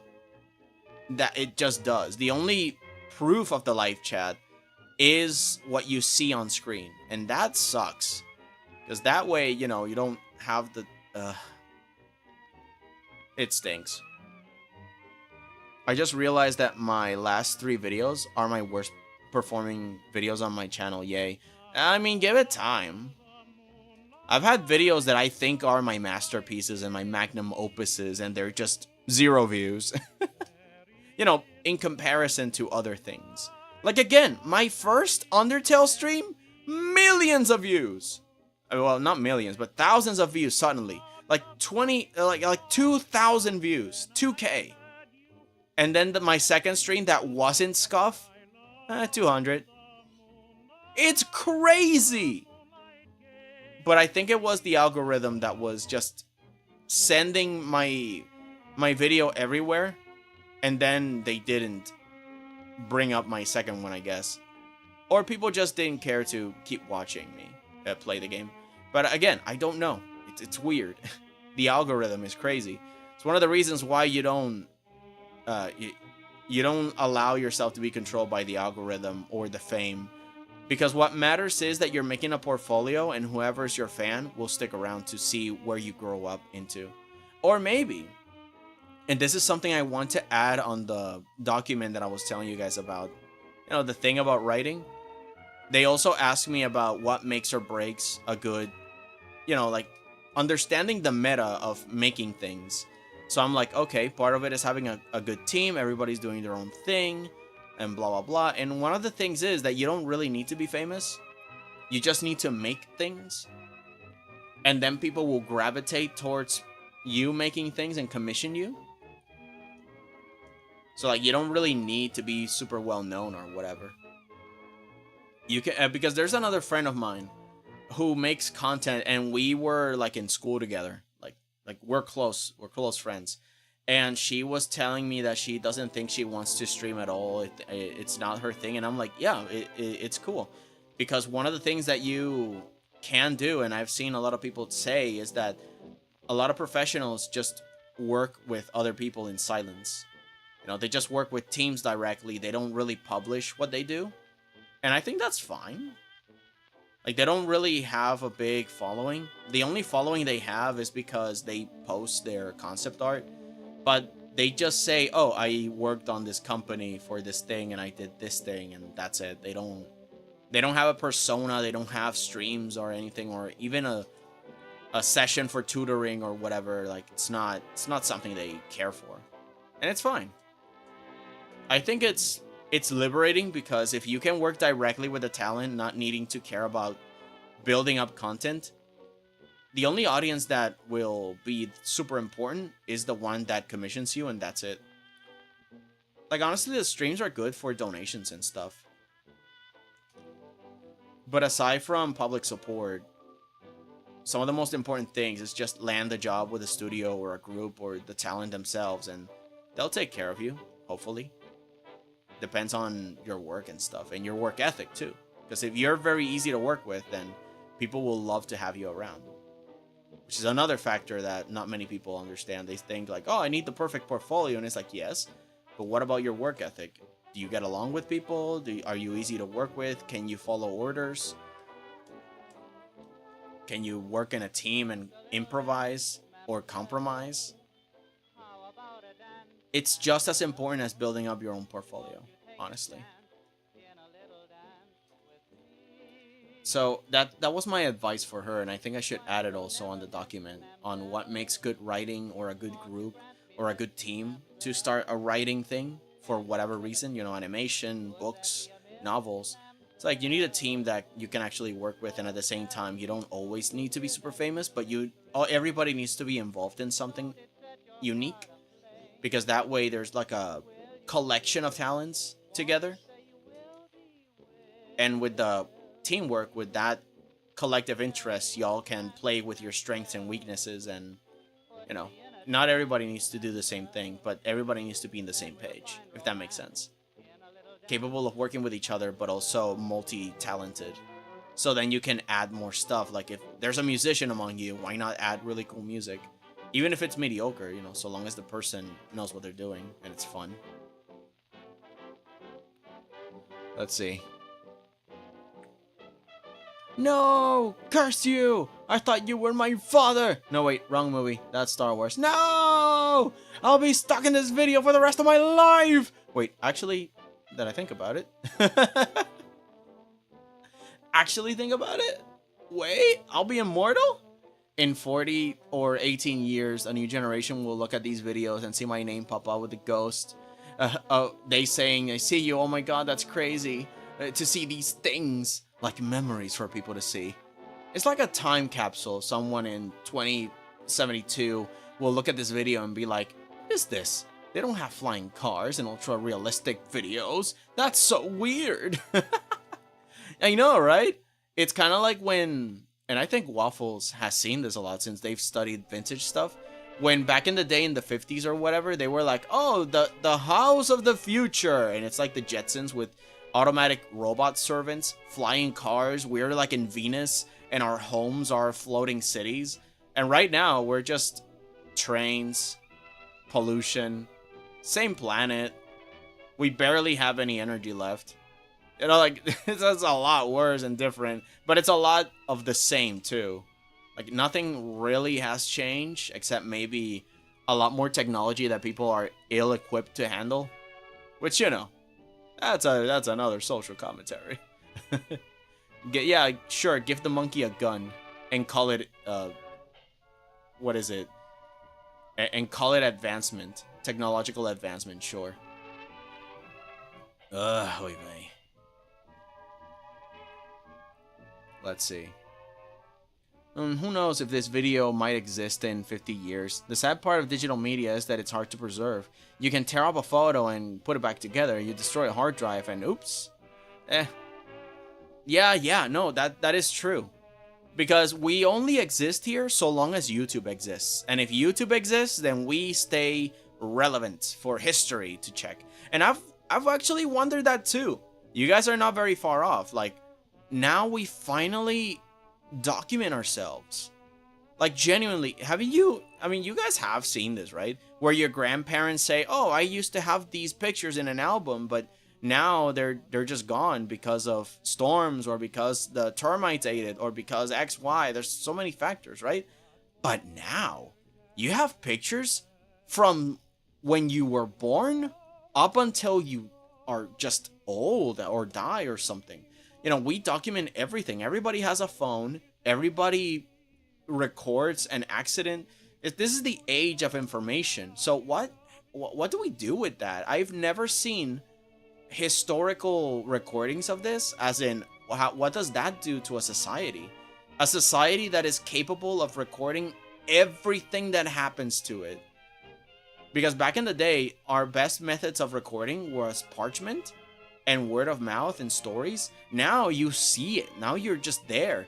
It's not just a random clipping of a newspaper from 50 years ago. No, it's YouTube. It's found footage. Genuine found footage. And not even a lack of data, like, oh, it's a corrupt video because there's a lack of information. No, there's an overabundance of information. So much so that there is even fake information out there because now we have the whole AI spiel. So now things are very different. Yeah, you know, like, it's crazy. These times are insane, dude. It's scary. At least to me it is. It's frightening. It's like, oh man, like, what do I trust? This is a society with an overabundance of data. Now it's just... Before, it was a transparent fog. Now it's an opaque wall of data. And you have to sort through what's real and what isn't. I think that's what somebody mentioned in a video that I was looking at on media and analog horror. Like, the fear of analog horror is how unreliable it is. The fact that, oh, static, ooh, and it's cursed because the static monster is in there. It's like, no, now it's different. Now, the fear of normal technology horror, like modern, is like, there's too much information. You don't know what's even real. And sometimes the fake world is more real than reality. And which one do you pick? The illusion or the reality? And there will, ergo, the Matrix. Again, it all goes back to the Matrix. But yeah, the idea that now we have proof of our existence and our growing up. Oh yeah, wow, mom, you used to be such a cool teenager and you were crazy. Yeah, I told you, see, I was crazy back then and I did a lot of mistakes. Now we can actually tell our children why we choose not to do things. Back in the day, we just had to kind of take adults' word for it. It's like, oh, don't do this because I say so. And now it's like, nah. Okay, look, check it out. Look at this TikTok that I did when I was young. What's a TikTok? Don't worry about it. It was kind of like a vine. What's a vine? Oh child. Oh boy. Wow, you used to do 8-second videos? That's so long. We now have like 2-second video memes. Ugh. Pain. Who knows if the retention will go that low though.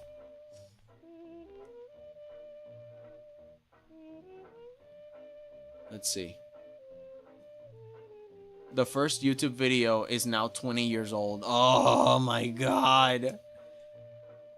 So I went into YouTube like maybe... So YouTube came up 10 years after I was born because I'm 31. And if it was 20 years ago, so like 11 years old.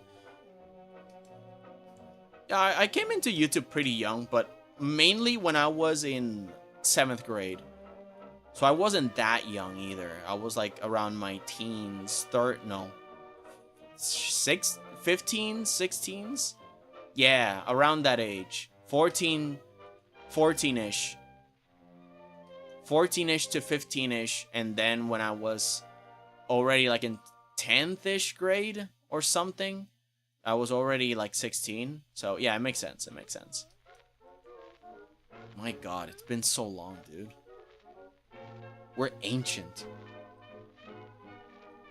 What if we all made a video talking about yourselves and basically telling people what year and what you're doing, and dig a little grave, and 60 to 7 years someone will dig up and see, yo, do you imagine like a thumb drive in like your body? You just say, I want to be I want to be buried with this pen drive just stuck in there, preserved in a little box.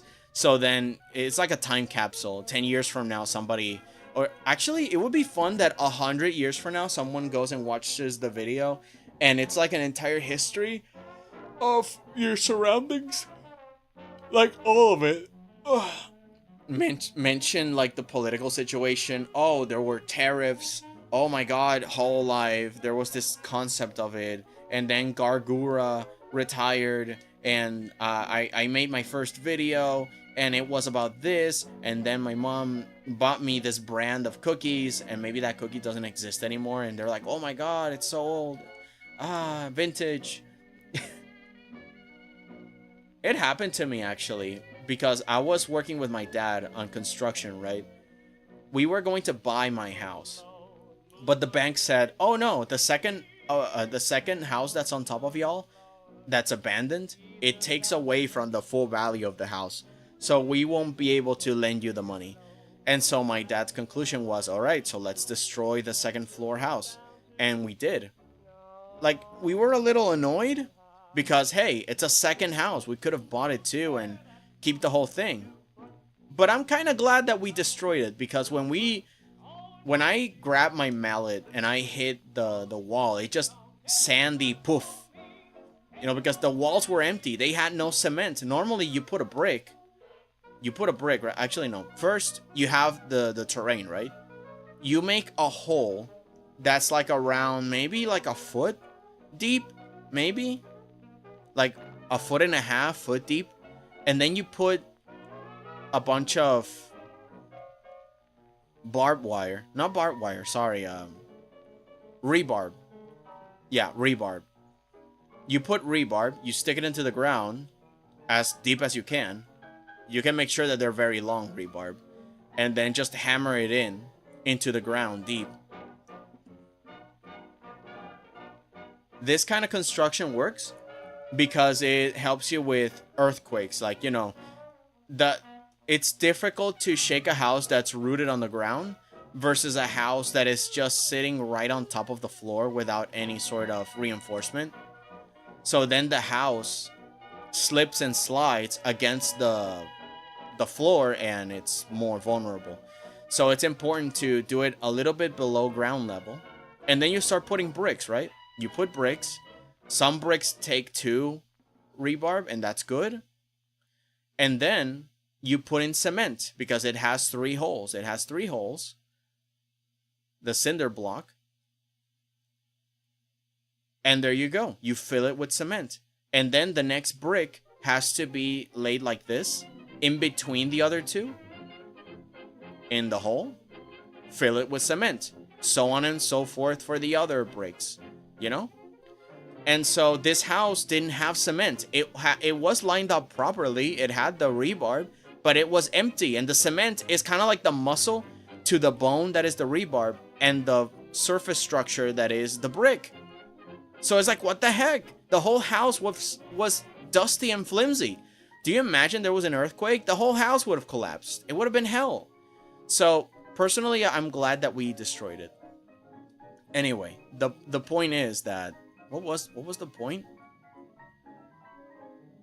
Oh, right. The point is that I was breaking the wall, right? And one of the other thing is that besides empty, the cinder block had bottles of ancient beers that even my dad was like, wow, I haven't seen that brand in decades. Like I was a child when this brand existed. We could have sold that bottle, but we broke it because we were hammering the walls, and people that were just drinking and working, they just stuck the bricks full of these things, and we didn't find anything else. We just found that one, and it was just debris by then, but it was well preserved. If we knew. If I only knew better, I would have kept the bottle and sold it away. Maybe I would have got some money from a vintage bottle. But I didn't get it, 'cause I'm silly, and I could never known. I'm not angry, I'm just saying.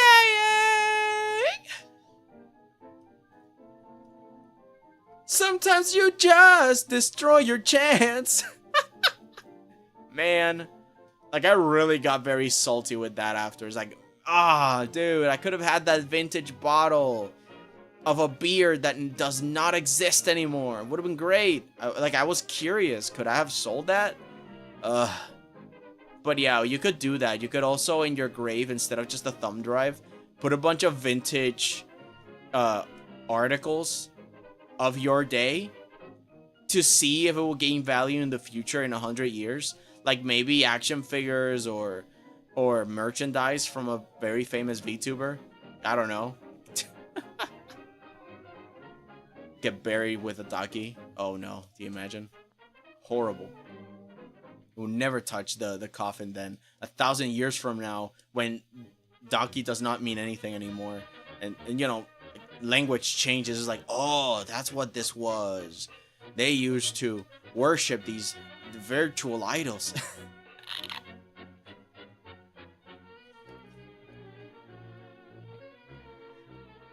Let's see. I saw YouTube in 2016. I was only watching Tom and Jerry and Looney Tunes episodes re-uploaded until 2019, when I figured out YouTubers existed. I mean, I think I watched a gaming video in 2014.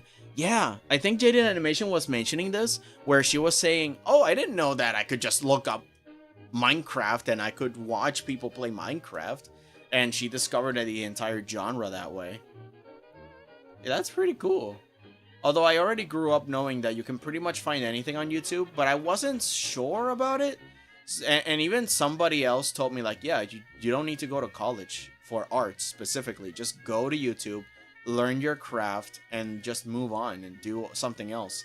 But I didn't believe it, because I thought, oh, but that's low quality. I want to make sure that I'm not missing something important in the knowledge and learning. No, turns out he was right. That's why I'm here telling you guys that sky's the limit if you believe in yourself. Information is free on YouTube.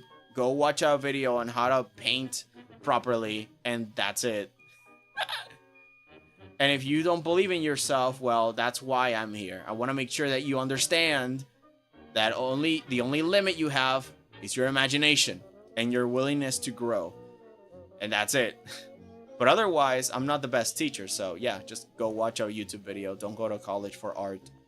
Unless you're gonna work on a very specific college that gives you, like a good workshop. And I mean a good workshop that just says, all right, this is the history, let's start working. Let's start creating something, read this page, and let's practice this technique with this medium. You know, that kind of college is perfect because it makes you work.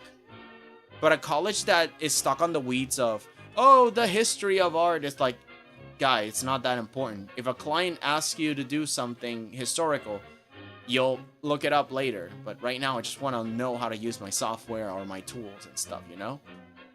So if the college doesn't do that for you, don't go. Just go to YouTube. Oh, and bonus if the college gives you a job. It's like, oh yeah, instantly when you graduate, you're gonna go to work on this company, and we will find you a job there. It's like, oh, you know, or an opportunity or a networking opportunity. If they don't do that for you, it's not worth going. Because what do you do in college? You read books and you practice. Oh my god, you could just do that for free. You can tell yourself what to do instead of some professor. And how many professors are on YouTube? A ton. I don't know. That's my rant, because I always rant about this. Because there are things that do need a license, right? A lawyer needs a license. A doctor needs a license. An electrician needs a license. An artist doesn't need a license. They just need good work ethic, a good portfolio for the position they want to go in, and skills. That's it. Experience, skills. Can you copy styles so that you can be a part of a studio? Or is your stuff original enough that you can get a bunch of people invested and pay you money to do your vision, your work?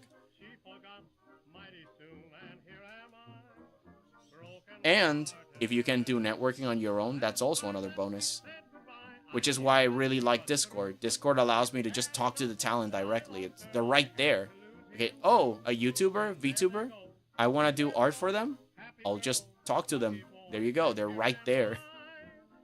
I'll probably never work with my famous favorite celebrities, because they already have their own friend groups. They already have their own stories and their own teams and stuff. Not that it's out of the question, but I'm just saying, it's good to pay attention to the talent that's literally growing up right next to you. You never know when Waffles will become super mega famous, and then you like kick them away and didn't realize that they would end up like that, and now you want their attention when they're famous. Now. Same thing with Corin, same thing with Pixel. What if they become super mega cool and they make their own server, they have their own thing, and it's like, oh my god, I never supported them when it was worth it. Like, I'm very hopeful you guys make it big. And I know you guys will make it big. You just gotta believe. 90% of my life was spent outside of my life. Only changed when I went away from my home, Puerto Rico, and went to America. And when I looked so amazed with technology, first time I saw the internet was 2020. Yeah. Wait, hold on. I didn't understand the last part. 90% of my life was spent outside. My life only changed when I went away from my... Oh, okay. And went to America when I looked so amazed with technology, first time I saw the internet. Oh, okay. So you didn't grow up experiencing the internet. You experienced it after, like around 2020. Wow. So you're a newcomer to the internet. Welcome. It's a mess. Have fun. Nah, but that's great, actually. You freed yourself from a lot of brain rot. And I mean, you're still not safe. There's enough brain rot to go around the generations, but... Oh, man. But yeah, that's great. That's pretty good, actually. You have... oh my god, it's kind of like Paprika, the streamer that I work for. Paprika didn't know much about the Sonic fandom, right? And only now, after... God knows how many decades Sonic has existed. Only now does she understand why we were all hyped for it. And she's so hyped for it, and she's a new converted fan of the Sonic franchise, and it's so cute, and I love it. And we feed her with everything that we love about the franchise. Oh man, it's exciting. I love it. It's great.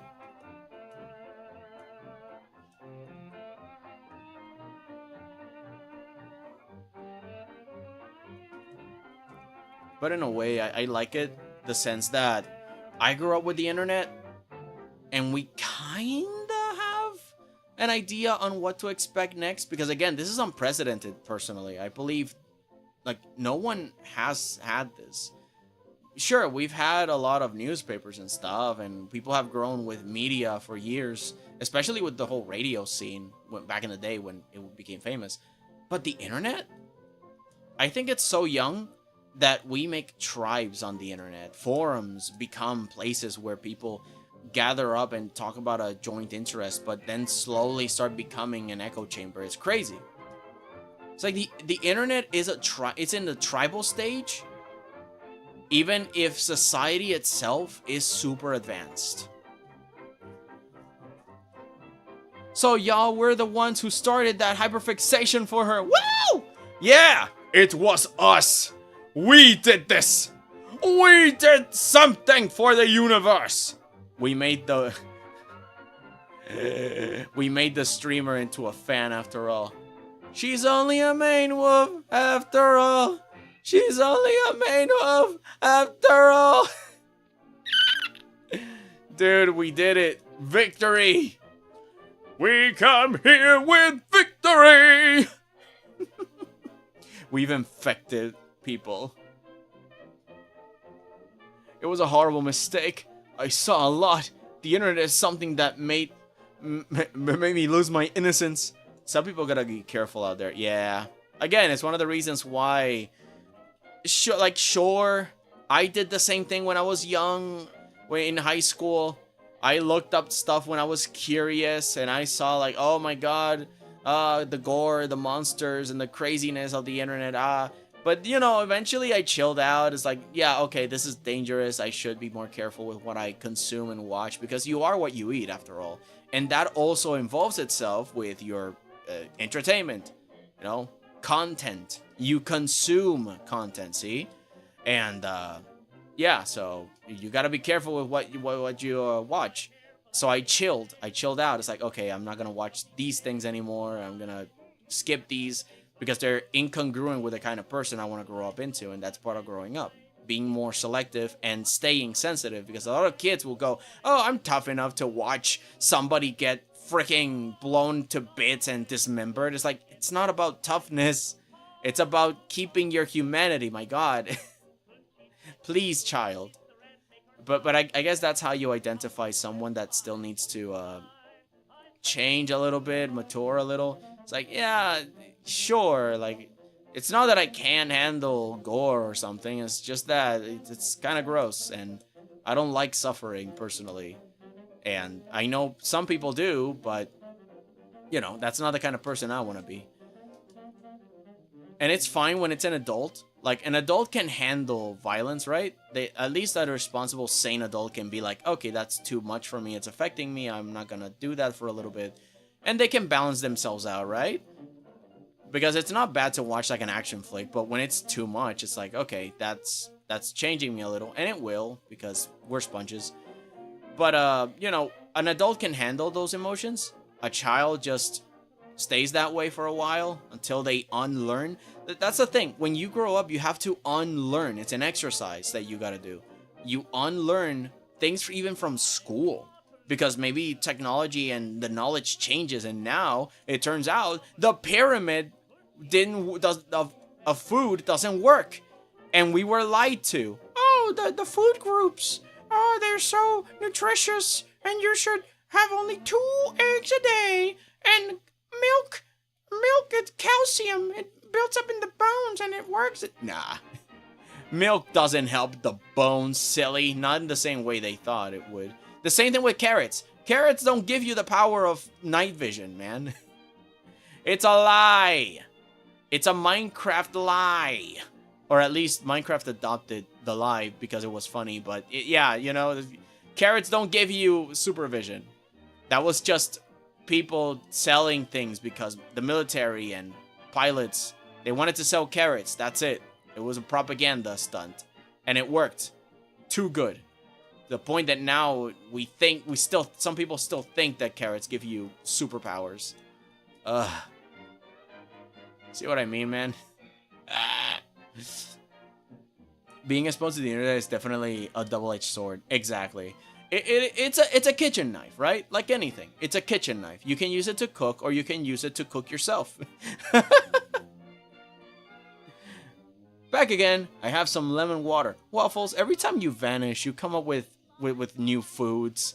And what's happening? Do you have a portal of food? Do you have like a thing where, oh, hold on, guys, and then you just vanish into the fridge, and then you come up with just the most delicious plate, taunting us with the Dutch delicacies. But welcome back. Oh man. True, nowadays I only watch YouTubers or things that I'm more chill with. I stopped watching YouTube shorts, and I mean, I don't have Instagram or Snapchat, even Twitter. It's just not for me. Understandable. I have Instagram because Instagram has a lot of good art tutorials, and I just share that with everybody. It's just how I learn. I learn with videos, I learn with examples, and everything that I've done so far, it's just me following in the footsteps of giants. Again, it's just how you grow up, right? You watch the adult do it, and then you do it yourself. It's not embarrassing to keep the same technique that works, right? Second verse same as the first. Oh, I want to learn something. Go to YouTube, learn it. There you go. You don't need a 10,000 hour page essay. Oh man. But yeah, there's a lot of stuff that I've been like, oh my god, this YouTuber still exists. I got a notification that Tobuscus was still doing content, and I'm like, Tobuscus, that's a word that's a name I haven't heard in a long time. Not that I watched him, and not that I even know what he does anymore or did. It's just that I did hear about him when I was very young. And it's, you know, it's kind of good that he's still doing stuff. I don't know if there was any drama with him, because that's the thing, right? You go back and you say, oh my god, I wonder what this YouTuber's doing. And it turns out they're awful now and we hate him. And it's like, oh, we hate this guy now? Oh, what did he do? Oh no. Like I was a fan of the Banana song in terms of Onision, and turns out they're not good. They're not good.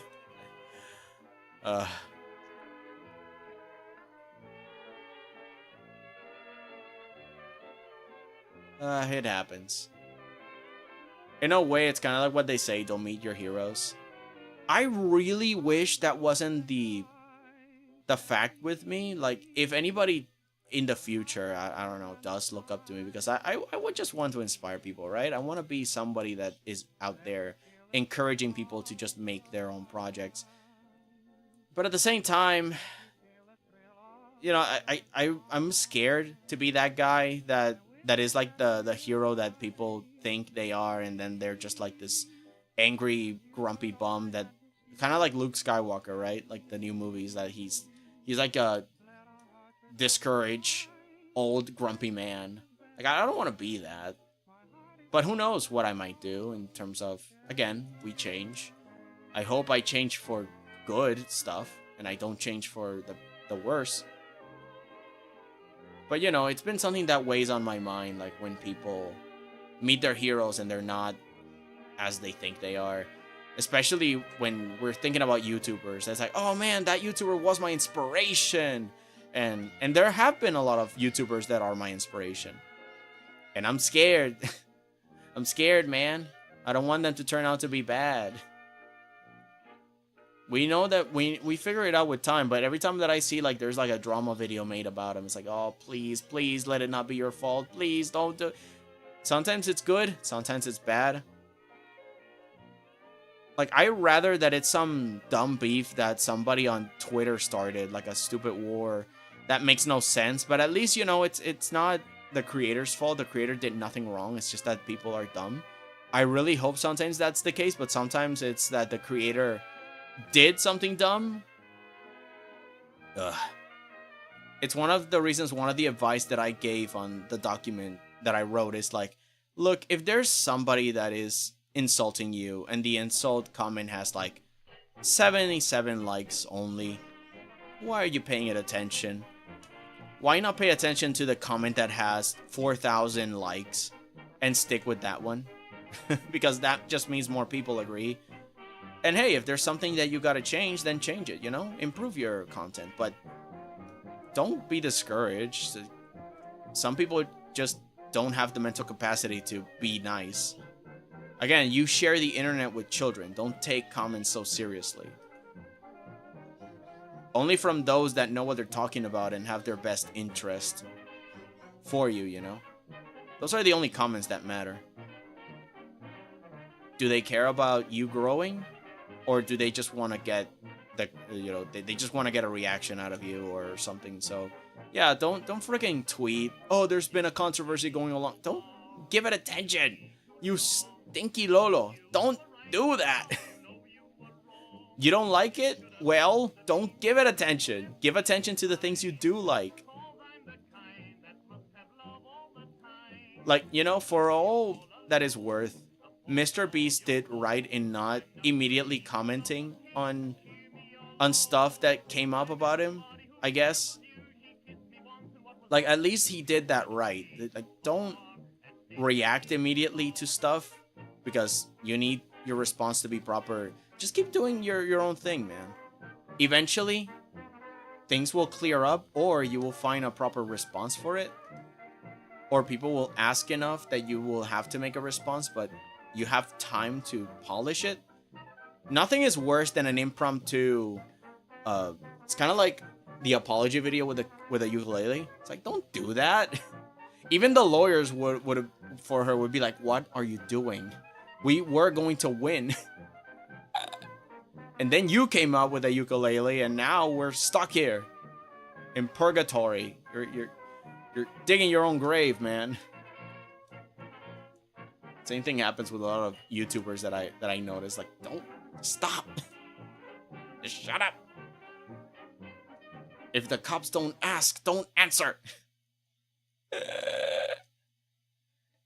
Basically, the internet works with the same rules as the cops. Everything you say can and will use against you. So make sure that everything you say is it's good.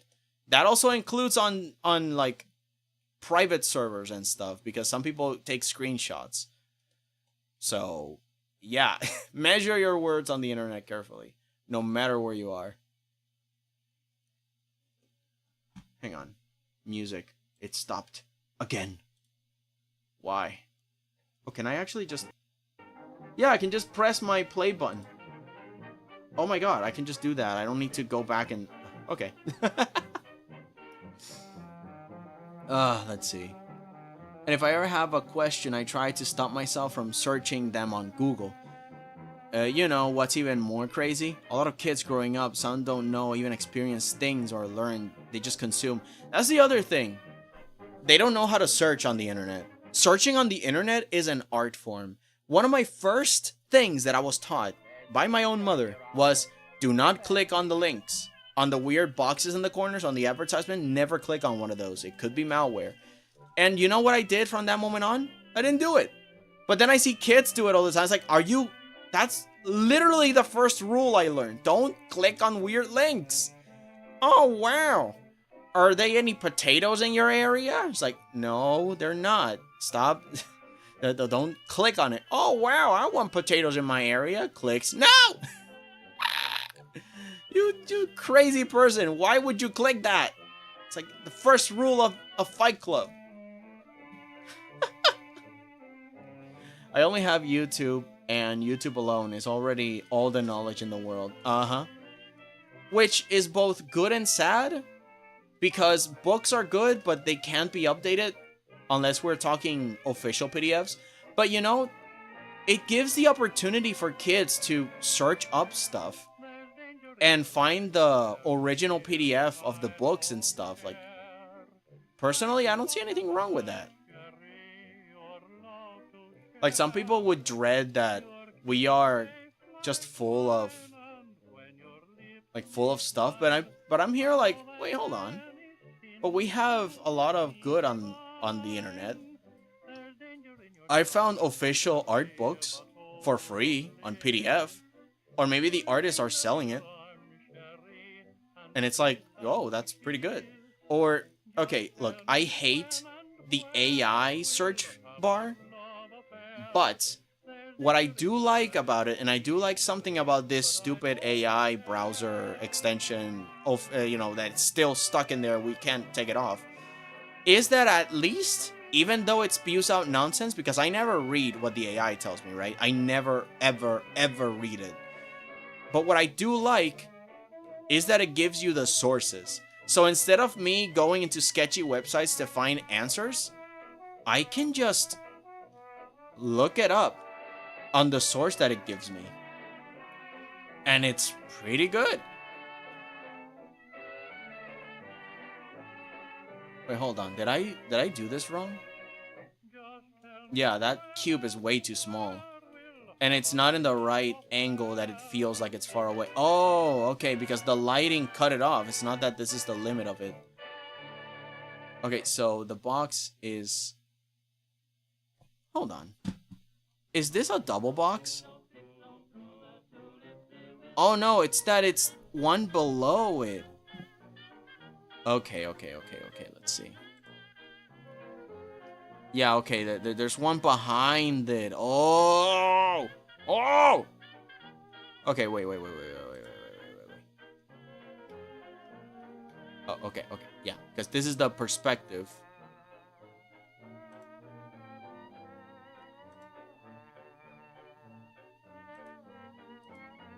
Okay, so this is the perspective, more or less.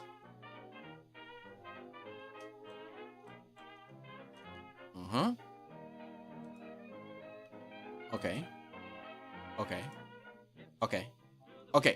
Okay, so this is the...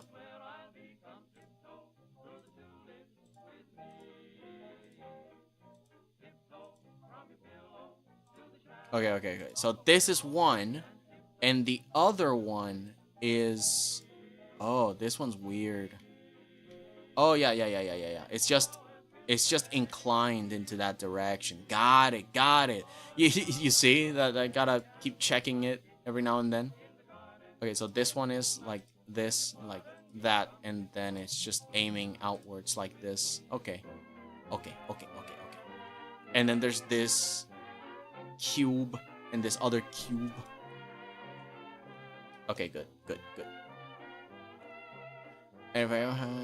Oh, and that's the other thing. When I have a question, I look it up, yes. But I make sure to be careful if it's like a character. I don't look it up on the images because it has betrayed me a lot. It's like, I don't want to see that! Looking up characters is such a pain, man. It depends on the character too,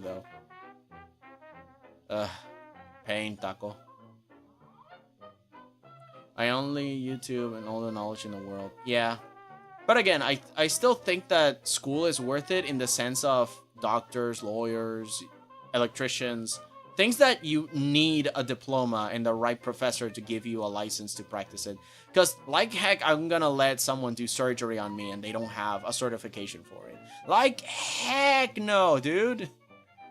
Oh yeah, I'm just Dave. I was about to say just randomly Dave. Because if Dave was the surgeon, I would just, would just allow it to happen.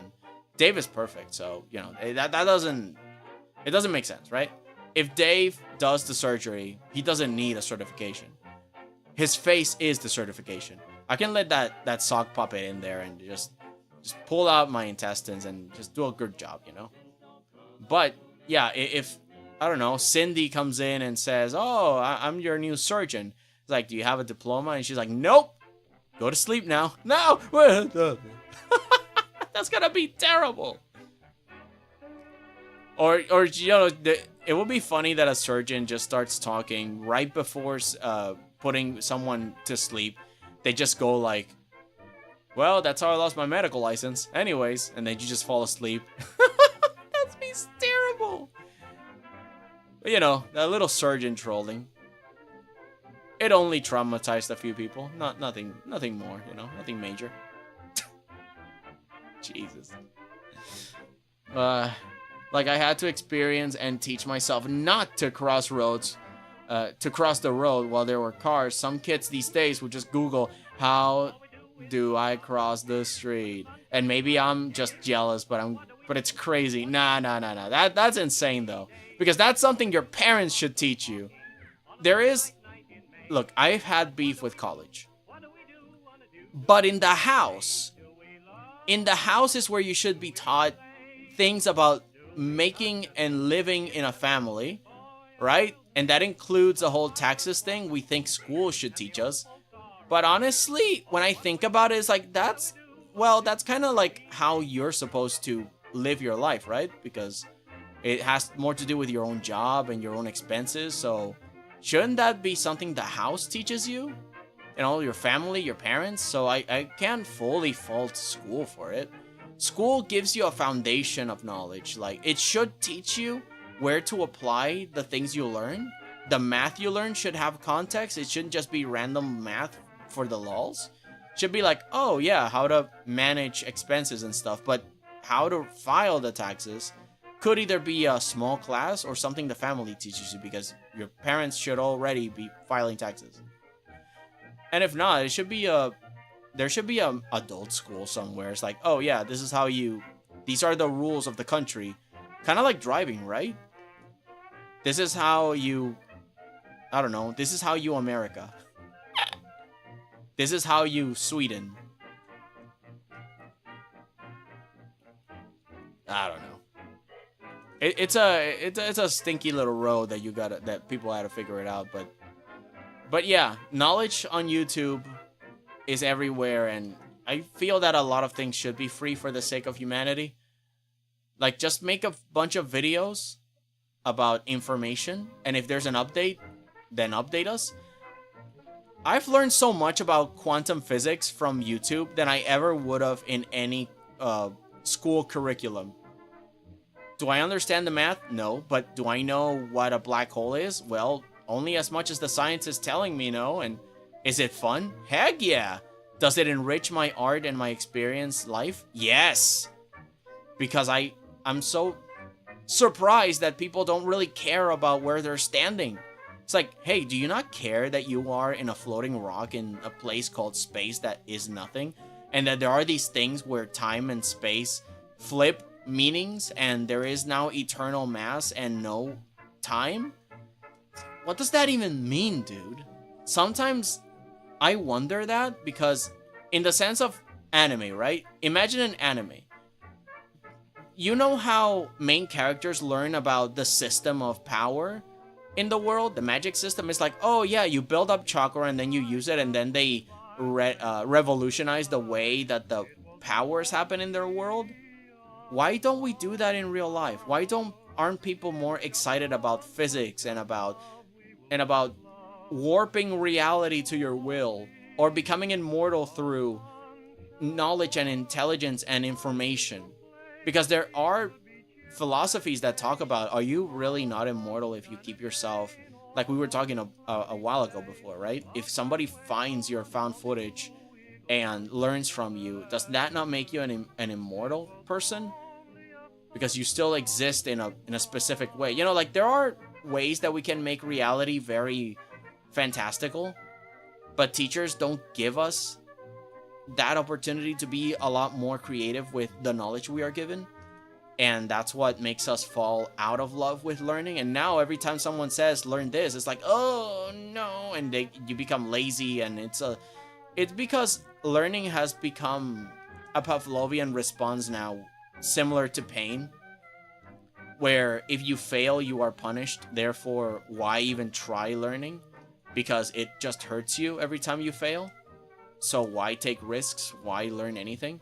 And I think school has done that with us. It gives us a Pavlovian response to anything related to understanding or learning or investigating. It's just met with, oh, it's a chore, it's pain, I don't want to learn. And so they choose to be idiots, or they just choose to be ignorant and blissfully unaware of their world around them.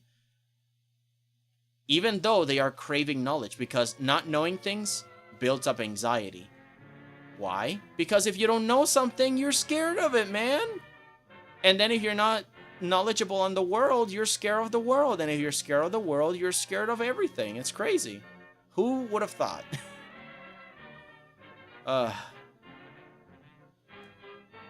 I've thought about this a lot, so I'm sorry if I'm yapping too much about it. It's only something that has plagued my mind for years now. Because I've been angry with school. But then I've started to realize, oh, okay, it might not be school's fault. It might be my fault. But at the same time, school doesn't make it easy. Because they're more interested in grades and about money than actually teaching you anything. Which makes sense. But at the same time, there are things that home should teach you. But then again, not every house is perfect, so sometimes it's good to have programs for people that just don't know about the laws and about their rights and about... Or are just confused, because how many videos have I seen where people think they know their rights and they're just a Karen? I know my rights! And it's like, no you don't. You need a license to drive. What do you mean? No you don't. Yeah you do. You're going to jail now. No wait. God, that happens way too much. And I'm scared. Oh yes, and iced tea. Oh, I'm actually hungry. I'm genuinely hungry, man. You broke the first rule of Fight Club! No! It just turns out a filter on Google. It helped me a lot. Yep. There's a filter for that? Oh no, Dave. The king was exposed to insanity. Someone protect the king. Ah. This is going to be very comedic. I'm back again with Grill. Alright. What is this?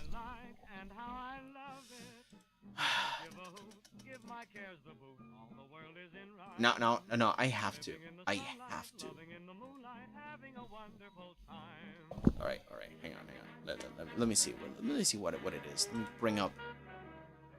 What is this? How dare you, Waffles? 𝐊𝐈𝐍𝐆? Correct.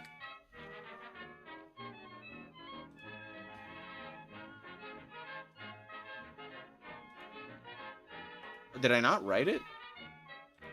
Was I not? Oops. Alright, second verse, same as the third.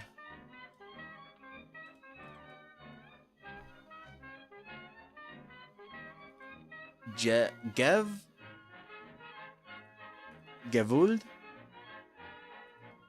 Correct. Oh, that looks good. Wait, hold on. Is it buttery? Oh no, it's good. It looks good. Mouth-watering and glistening, and it looks so buttery though, like a pancake. Stop, Waffles. Oh my god. Wait, is it crunchy? Is it a cookie? What is it? Oh no.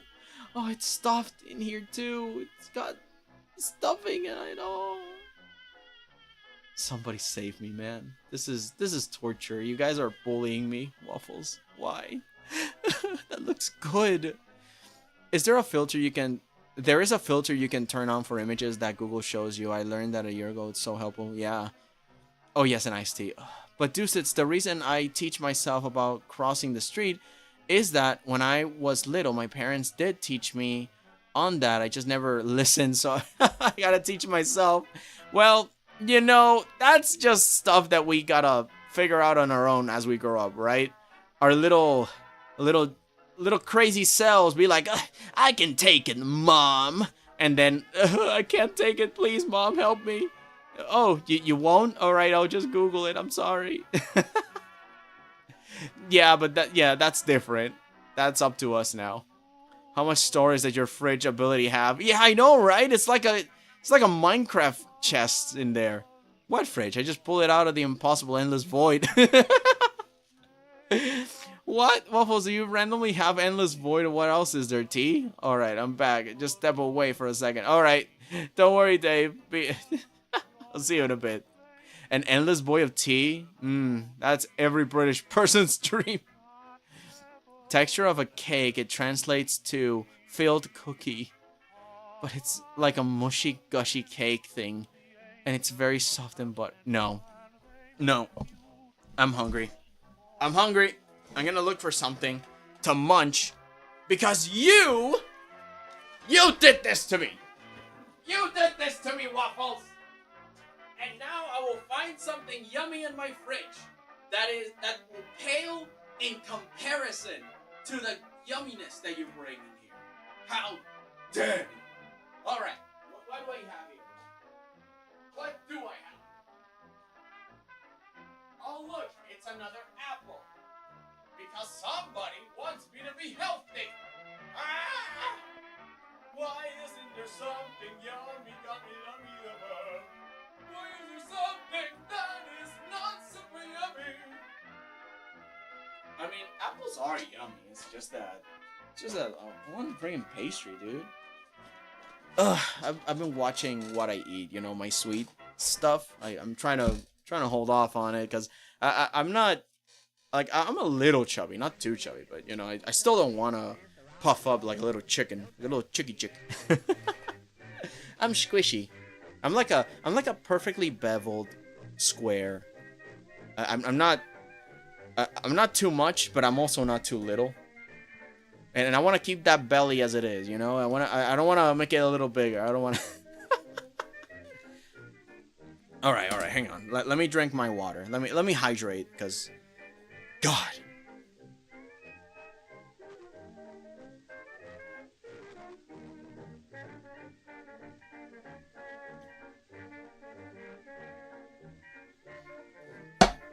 I know you have no guilt. I know you don't.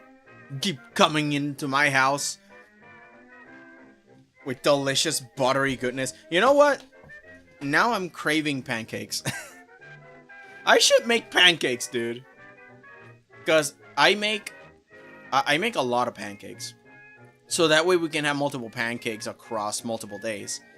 And the thing is that to make the perfect pancakes, it takes so long to make because I gotta make like the whole batter and then I gotta use up the whole batter slowly so that I can make the thin kind of pancakes. I like them thin and buttery with, you know, that butter sucked into it. Oh, it's so good. Now I can't, you know, it takes a while and then I'm tempted because I'm there just staring at a delicious, fluffy, thin and buttery pancake with a little bit of milk in it. And it's just so good and you just want to consume every single one of it, but you can't. You gotta keep making more, and the batter is like very thick in there. You know, there's so many of it, so much of it, and you just can't. Not yet. Just gotta hold on, and you cannot lick the spoon either, cause it will poison you. But yeah, I really want to make pancakes later. Stuff like this just brings it out of ya. Yummy, yummy for my tummy.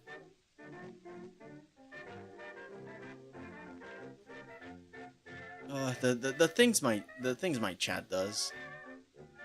This torture, this pain, the suffering, this summer.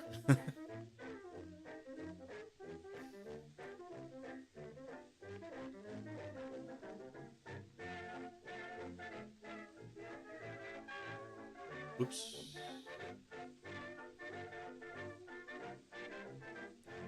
A curveball going up.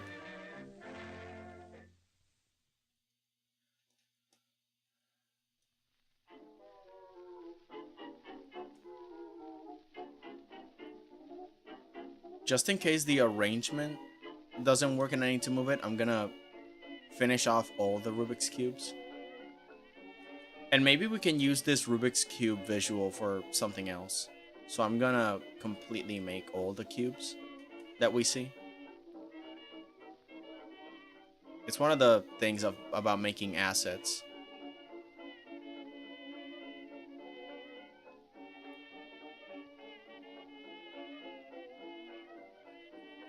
Oh my god, do you imagine that Dave comes back and he has like a McDonald's thing? Like, he just went out to buy food because Waffles was making him too hungry.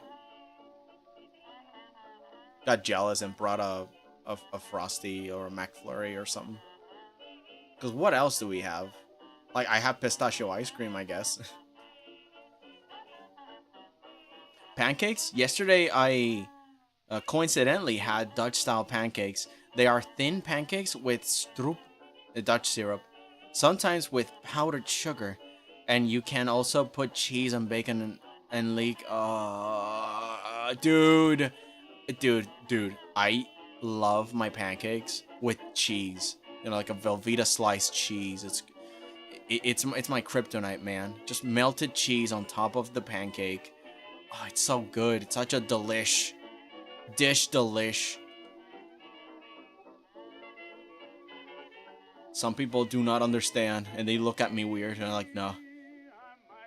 It fits. And then put a little bacon on top. Oh, the salty and the sweetness of the syrup with the bacon. It's like heaven, man.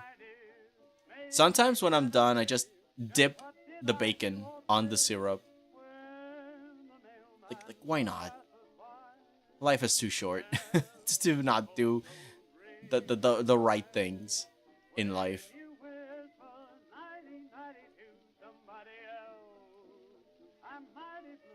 No, curse you waffles, you made worst crime of all. I'm hungry. Nah!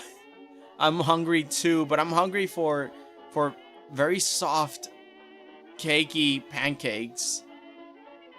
But all I got is this apple. Hold on.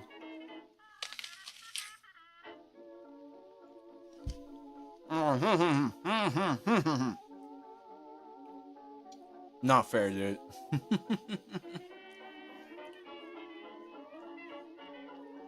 Oh, not fair at all.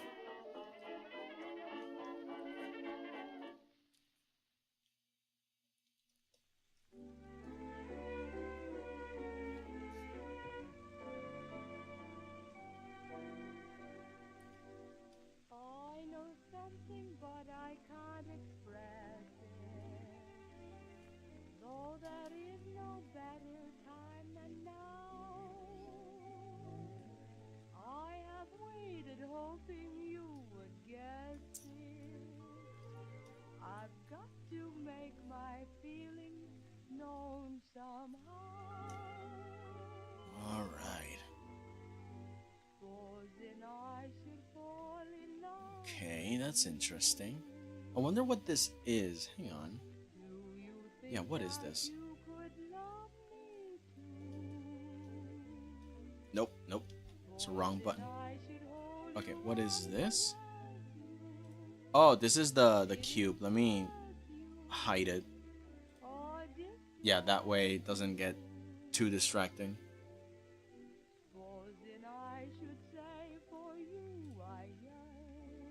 Let me hide the sphere too. Okay, so it's just that I was confused by this one in the back. Okay, so that's the bottom of this one. It's moving this way.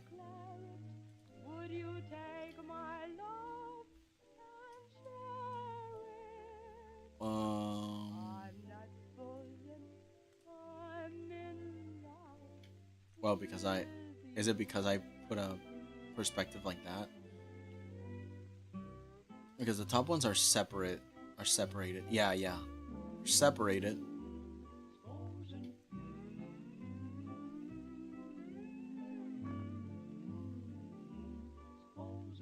Oh, did I get it like that? And that's why they're combined?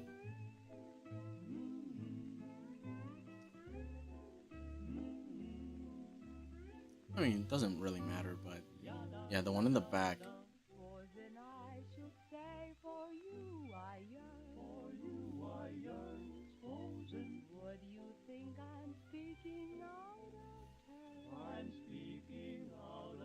Well, I could.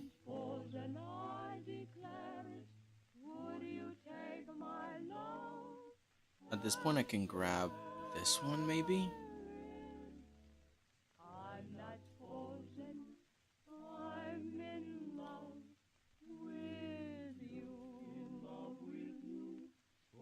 And we move it a little bit to the back and warp it just a little, just enough.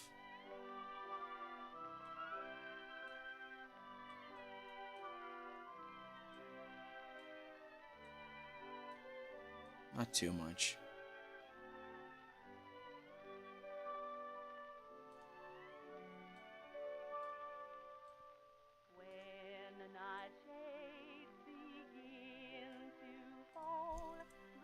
And we can erase all the corners here.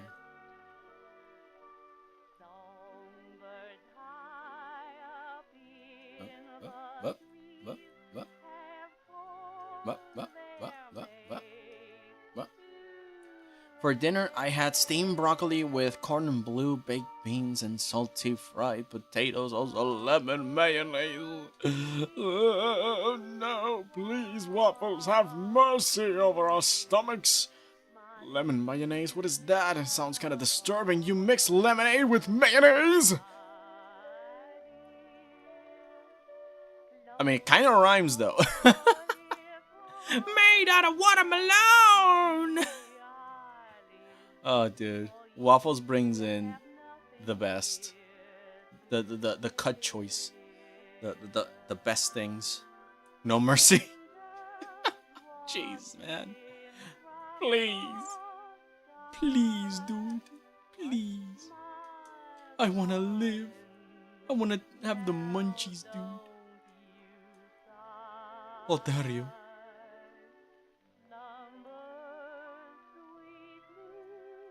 No mercy for the waffle.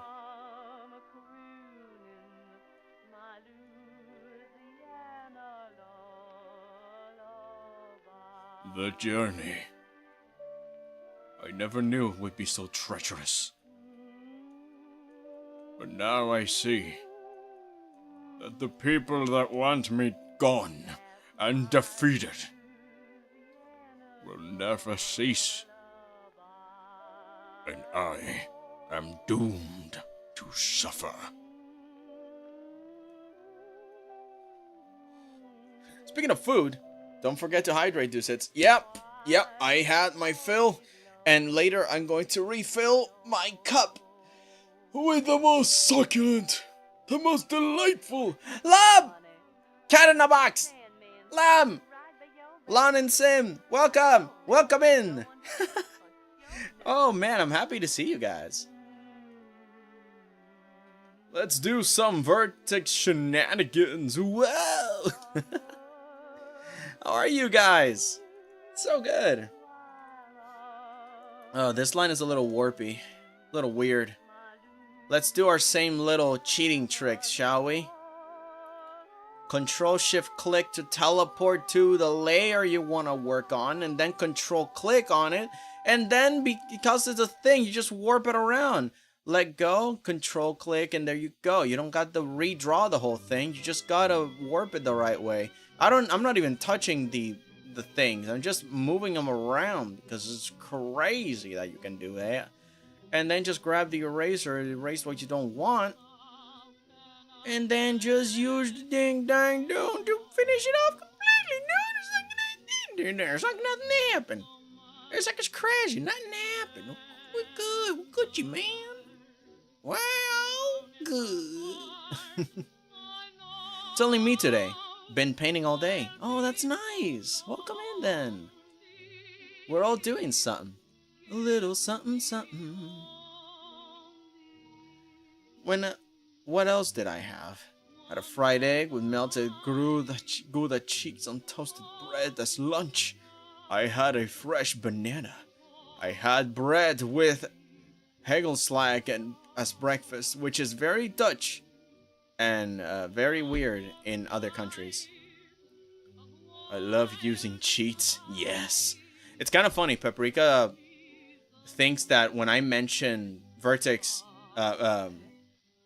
what is this? Vector layers, that it's like, oh, I'm gonna move every single dot. I'm gonna do this and I'm gonna warp every single dot, and she doesn't like that. It's like, dude, no. It's like you grab one, you move it. You grab a section, you warp it. You don't have to remake the line. You can just Control-Click, copy-paste, and in the same layer, just move that same line or make it thicker. Or maybe Control-Click the line. Okay, now copy-paste, and then I can move the line. See, I can just do the same thing. I can just put it there, it's the same line. And I don't have to draw it all over again. Or maybe it's two thing. You grab the line. I mean, first go to Object. Click on the line. I said, click on the line. Click it. You're making me look bad. Click on the Control-Shift-Click. Object. Click the line. And then you can just change the shape of the you know? It's like, it's crazy. You gotta learn the tricks. You gotta learn the cheats. You think I'm gonna go one by one manipulating each thing? No, that's the thing that I don't like about Clip Studio. The pen tool is not the same as in Photoshop or Illustrator, where you can bend the lines. That's why I stay with Affinity Designer for vector graphics, because in there you can manipulate every line, and it's pretty responsive and pretty good. But not on Clip Studio. Clip Studio, it's got some things to figure out because it's a little complicated to understand. At least for me. Clip Studio is a little bit enigmatic with their vector layers. Shenanigans. Oh, you're doing good. I'm doing great. Well, I mean, except for Waffles here, who's making us hungry since the start of stream. I don't even know what a Hegel Slack is.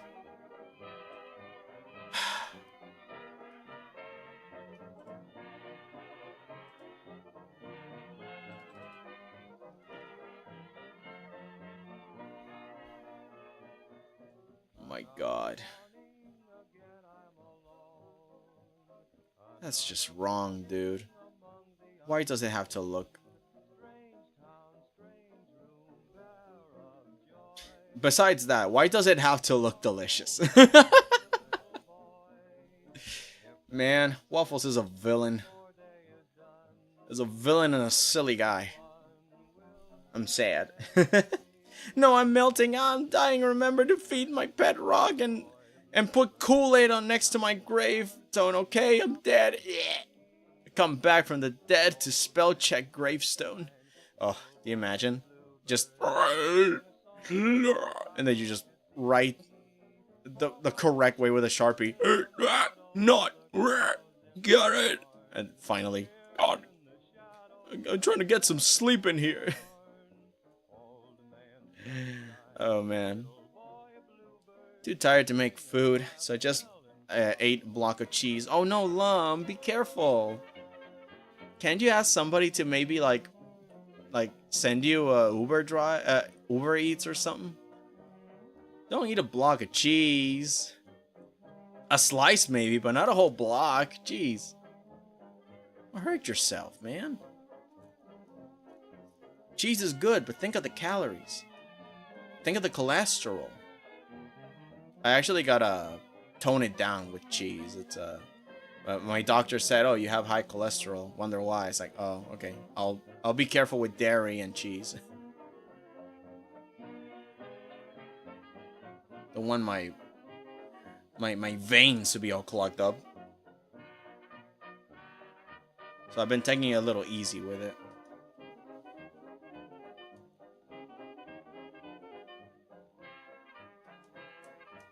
Ba-da-ba-da-ba-ba.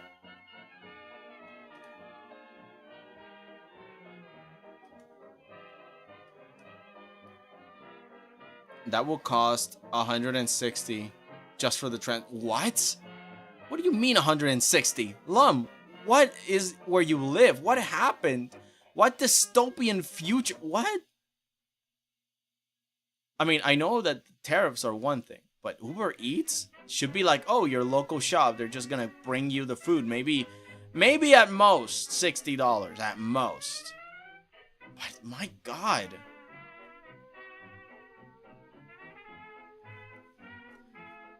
Okay, I'm gonna go and keep making my game. Goodbye, everyone. Hope everything good turns out great. Yeah, Pixel.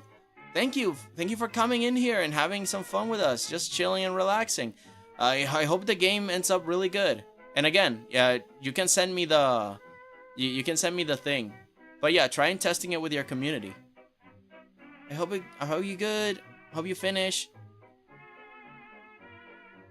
Besides, we don't have that many exciting places in the closest city. I believe I live by the sea, far from civilization. Oh, okay, that makes sense. That makes sense. So wait, Lum, you and I live close to the sea? Yo, nice. We're sea buddies. We're seafarers. We whisper to the mermaids and say, Please don't eat us. I call timeout.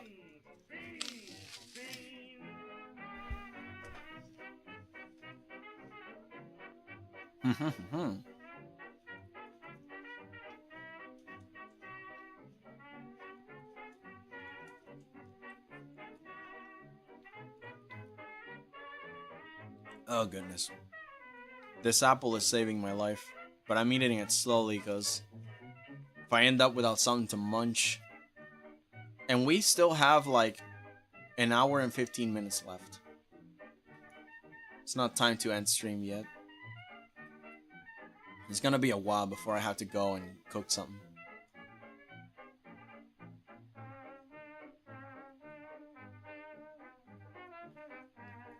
Y'all live close to the sea? In my case, yeah. I spent all summer floating around. Yeah, although in my case, the water around where I live is a little polluted, so I never trusted it. Like, apparently my dad was diving, right? And he saw a little poop floating in the water, and I'm just like, you know what? I'm good. I didn't like swimming that much anyway. But he was a fisherman, so he always dove in and stuff. Okay, look, see? This line is too thin. Just copy paste and move it a little to the side instead of trying to make the same line. There you go. Problem solved. Tricks. Nah, but yeah, I'm no. The second I heard that, is like, Dad, no. Not touching the water, man. At least not this one. But even then, the good water just drowned me one time. I almost died. So, am I against learning how to swim? No, I want to learn how to swim. Is it ironic that my dad was a fisherman and I never learned how to swim? Yes. Yes, it is. Do hurricanes come in routinely and threaten to drown us every single time and I don't know how to swim? Yes. Yes, it is silly.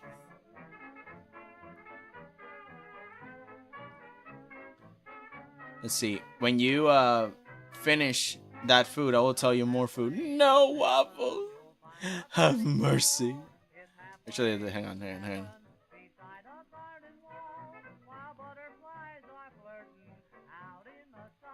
It's like, please, I can't.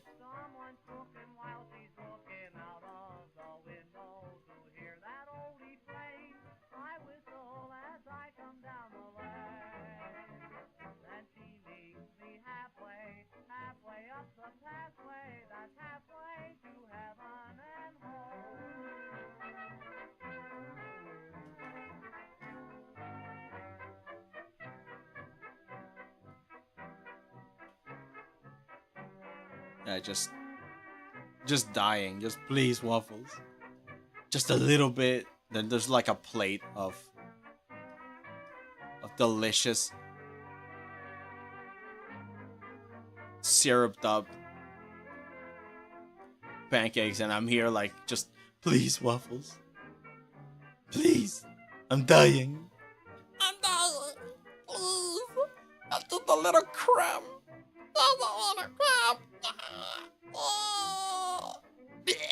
Just dies. That's what's happening, man. Oh no, that sounds terrible. Learn to swim. Yeah, I gotta learn to swim. I'm not against it. It's just I've most of the time been here, just learning how to draw instead. Yeah, because the sea would love to see my paintings when I'm dead. Just in Davy Jones' locker, I'll just be there decorating the place. It's like, oh yeah, it turns out I know how to make paintings, and then I just give him the most beautiful painting, and that's how I come back to life. It's like, the art was so good.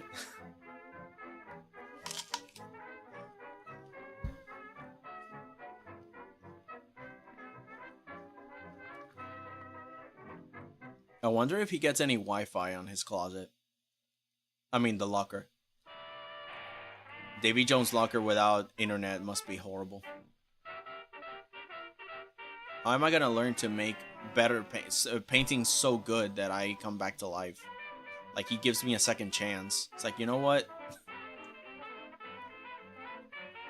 Don't rush me, Caddy. I'm just not ready. Don't rush me, Katie. I'm just not ready.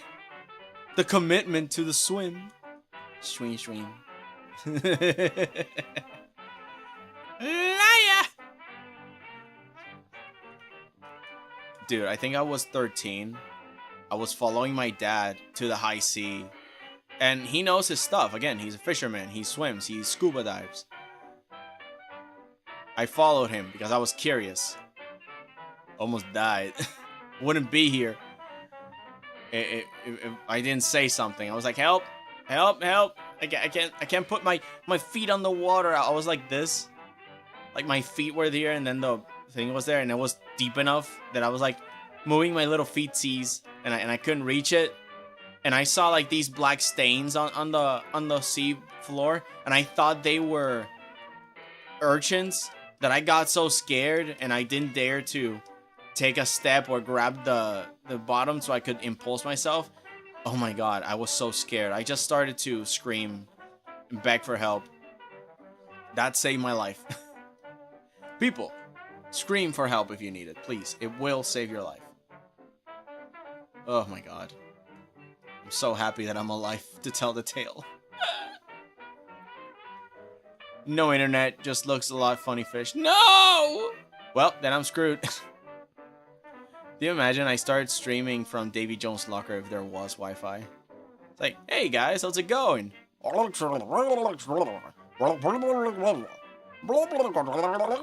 never understand what I say, but I'm still silly.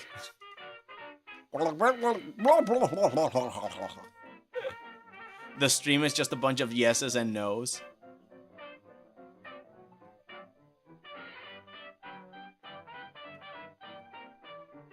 And if I close off the channel, I can just say, I could have just telepathically communicated with you all along. I'm sorry. And anyway, and then I shut down the... Oh man, you would hate me. Learn to swim? Almost every person I know had memories of swimming lessons or were too young to remember swimming lessons. I feel like swimming lessons are a bit, well, not pressured, more like it's a normal thing to take your kid swimming lessons at a very young age. Or well, where I come from. Yeah, that's the thing. I keep learning that people, like, it's normal to just go out and have an entire lesson on swimming. And I'm just sitting here like, I never got that. Not even in school. We didn't have pools. You just go there and start learning how to swim. We didn't have any of that. Otherwise, I would have learned how to swim. At least more than the doggy paddle, which is all I know how to do. And it's obviously not effective. Jeez, man. This is the thing. Schools suck. Whenever you learn that you learn nothing, it's, of course. Of course I didn't learn anything. I knew it. I knew we were behind. And you know that, even though it doesn't do it for me, not anymore, because I'm a little bit more assured of myself. But as a teenager, that would mess me up. Or at least mess up other teenagers. The fact that people learn things that we didn't get to learn because our school was not equipped for it, or they didn't get to it, or they didn't care for it.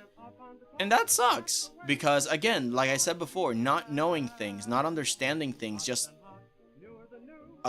you know, gives you more anxiety. Some people might say, oh, where does anxiety come from? Well, if you're not clinically depressed, it might just come from the fact that they didn't help you understand the world, or you escaped learning for long enough that you didn't develop your knowledge of the world enough to be sure of anything. And thus, you don't know anything. Thus, you're anxious. It's why one of the antidotes for anxiety, I feel, is just studying very hard the things that you want to learn about the world. But of course, it's no guarantee, because then there's the ones that are clinically depressed people that, because the brain doesn't do the chemicals thing right, you just can't help to feel certain ways, which I understand. That's completely different from self-imposed anxiety and stuff. Because sometimes the body just glitches and it tells you like, oh, hyper response to everything, or maybe there is trauma or something. But one of the things that I always say is like, the more you learn about stuff, the more you can handle your existence. Unless you are sick, in that case, that's a lot more different. You would need the pills and some medical assistance in order to feel stable.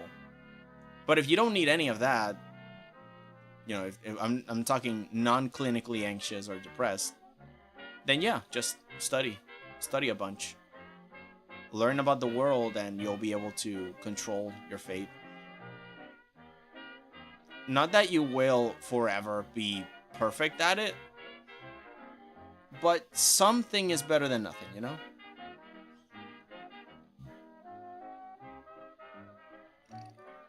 Oh my god, sorry.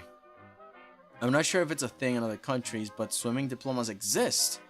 And water park, you need to have them. What? This is... Waffles? My buddy?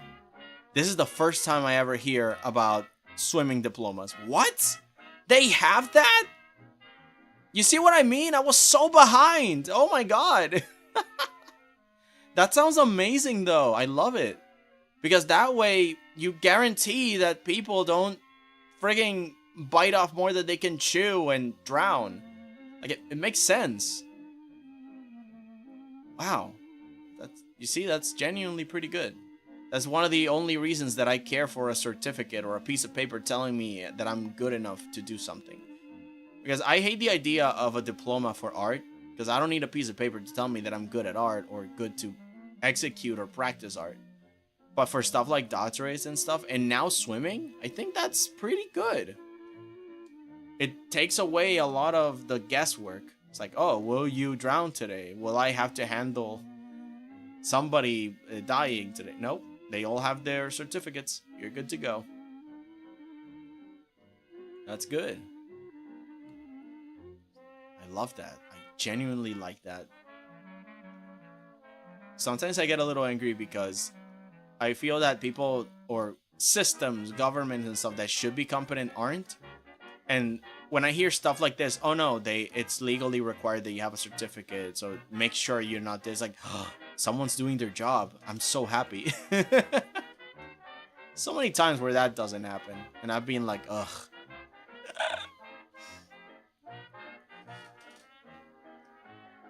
Let's see. I don't know about diplomas. I used to have some pins and trophies, but I never heard anybody need them. Yeah, I guess it really depends on the system, right? At least for water parks, I assume somebody should at least know how to swim. And if not, then sure, there are like the lifeguards. But the less the lifeguards have to worry, it's the better, right? Okay, so half the cubes are here. This is where the hand is, so let's just fuse these two. There was a little mishap here.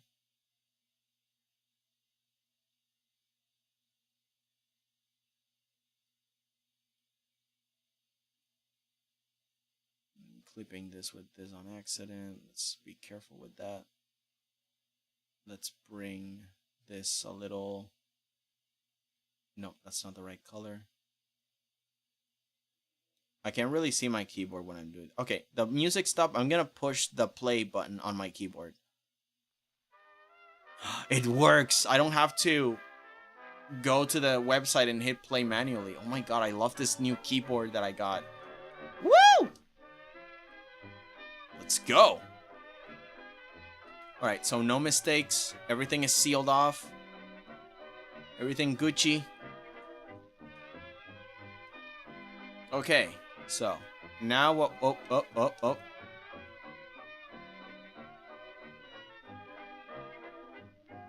There we go. Anything else? Any other corner unaccounted for? Oh, okay. This thing.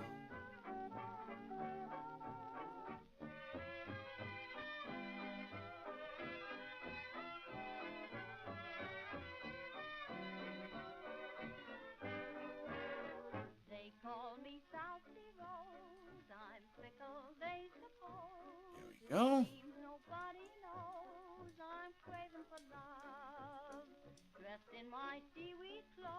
And so, now we grab the wishing wand, we grab everything, go to keyboard. I know, right?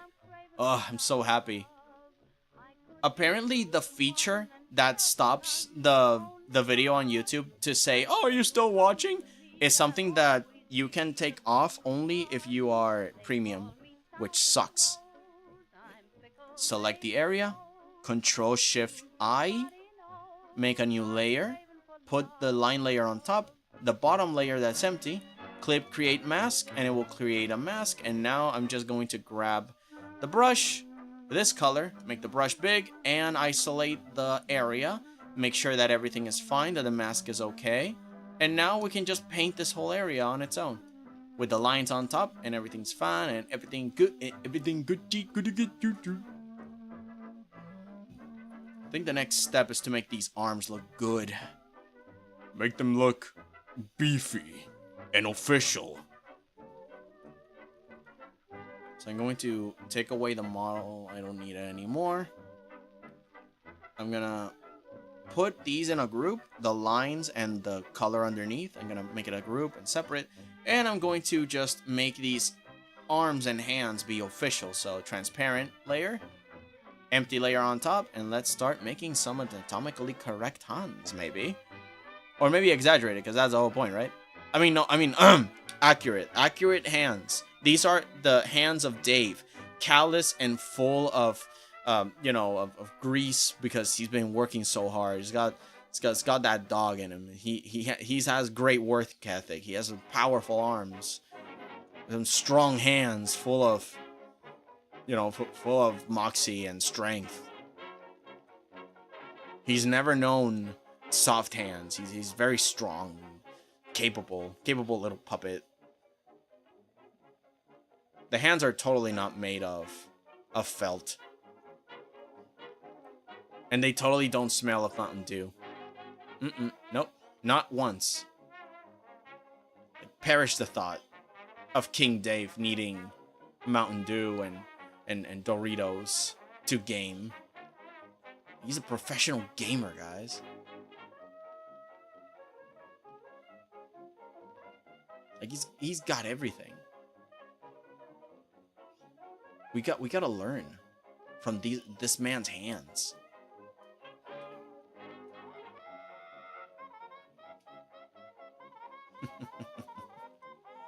I love this music for exactly the moment that I'm gonna start making Dave. It's just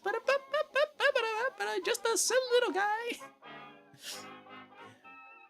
Let's see. So I'm watching this on a device with 5% battery, and I have no charger at nearby. Same with YouTube music. Ask if you still want to watch it. And it stops the music. Yeah. But oh my god, 5%. Should be like around 3% now, right? Because that's how at least my phone works. If I keep it on for a while.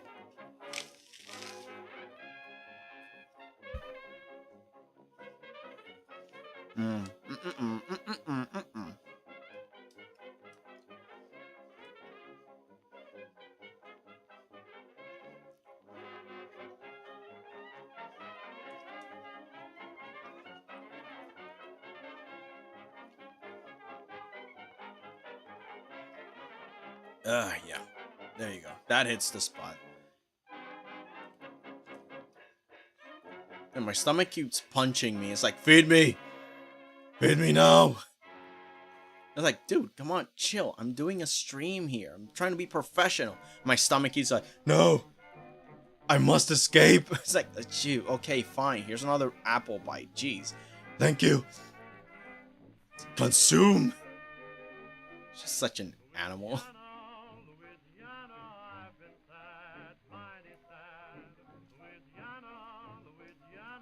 Cheese was a mistake. No, Lum! Oh no! Why didn't you just make a sandwich, dude? No. Girl. The girl dinner. It shot back. I didn't know girl dinner had recoil. Jeez. Are you okay? Do you need to call somebody?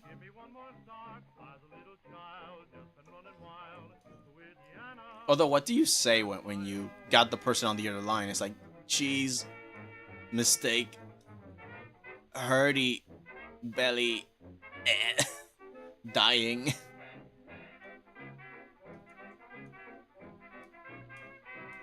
Did you eat the cheese again? I ate the cheese again. God. Alright, hold on. I think... So that if I want these hands, the perspective is all wrong.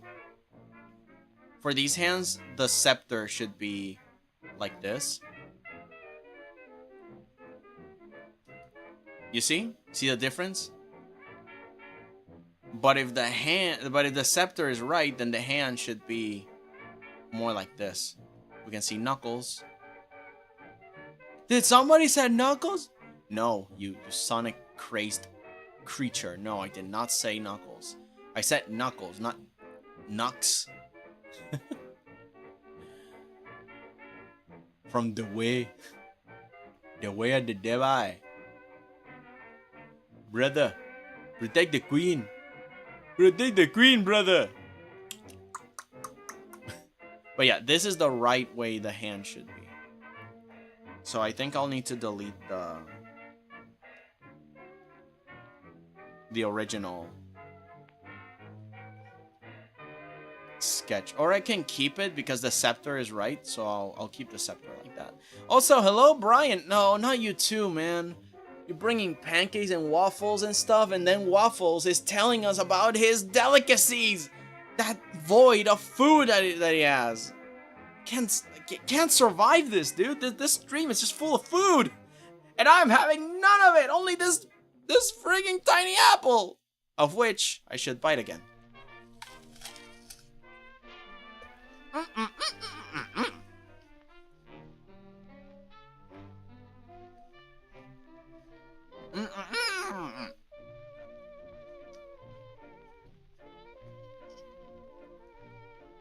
Oh man, delightful. It hurts. Might do something very unladylike to... Oh no. Lum, do what you must, please. We want you to survive this. You must survive the cheese. I'm begging you. Oh god. I don't want my stream to have a death counter. Death counter 1. Reason? Cheese. Oh god, no, please call somebody, Lum.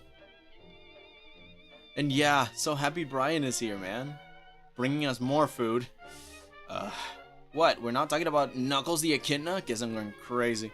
Yeah, the brain rot is real. Don't worry, my king, I can forgive it. Only this time though. I shall make everybody hungry. How could you? I'm fighting hunger here and trying to draw good. You know how hard that is? Trying to draw good, but also I'm hungry. And also trying to talk and mentioning it on stream. You know, do you imagine that I just leave the stream just to make myself some fried eggs? That thing takes like around 15 minutes. I'll just come back and say, okay guys, thank you so much for watching. I'm gonna eat this thing now. just ditch you. And then end it that way. Oh man, that will be a betrayal. And I have. What a funny one though. And well deserved. Y'all are evil. Then you gotta say, hey, y'all is a lot of people. Don't involve me in this.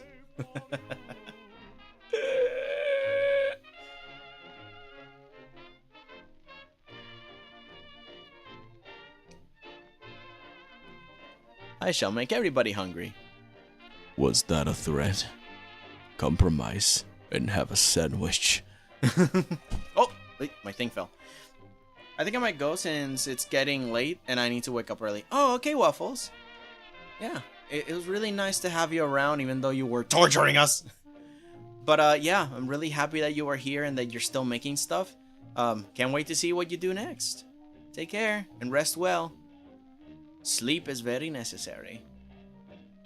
For a growing body, you work yourself to the bone and then rest. Take an example from the pages of the great wisdom that is Dave the Gallant, the king with the scepter, with the knowledge of the forbidden gods, that tell us, hey man, you should go to sleep, you should rest up and stuff. Godly advice! I've never heard of it before. Yeah, man, it's just, you know, what my mom taught me, just go to sleep and rest well. My God, his wisdom knows no bounds. All right. Someone pinch me, I must be dreaming. Man, is he like this? This is a weird stream. Indeed. He's always like this. Oh, did the music stop again? 2 blanks, and there's 3. Wait, what? 3 lives. So. Oh. Oh, it fully stopped. Like there's no more. It's Jover. Right? Oh no. It just started playing something else that I was watching. Lol. My bad. Yeah, bye Waffles. Take care. Have a good day. Beep babaloop babaloop boom. Boom.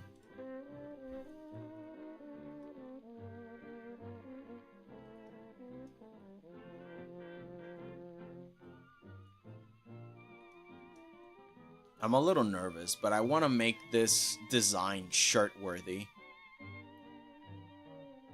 Like, I wish to make it that, but if it's not, then, well, I need more practice. Like, I could paste it on Affinity Designer and make it a little bit more. Just a little bit more.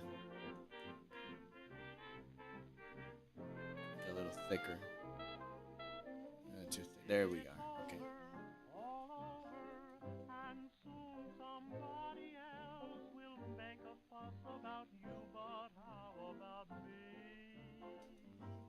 There we go. Now we got a scepter. And with vector layers, I also get the ability to just pass the delete eraser, and it just deletes there. I don't need to manually do it. It saves so much time, dude. Honestly. No, it doesn't. Yes, it does. I don't need to go with stroke and stroke details. No, I just pass it. Done. Move on. Like, it adds to the flow. It's really good. Let me see the thickness of this line. A little thicker. Yeah.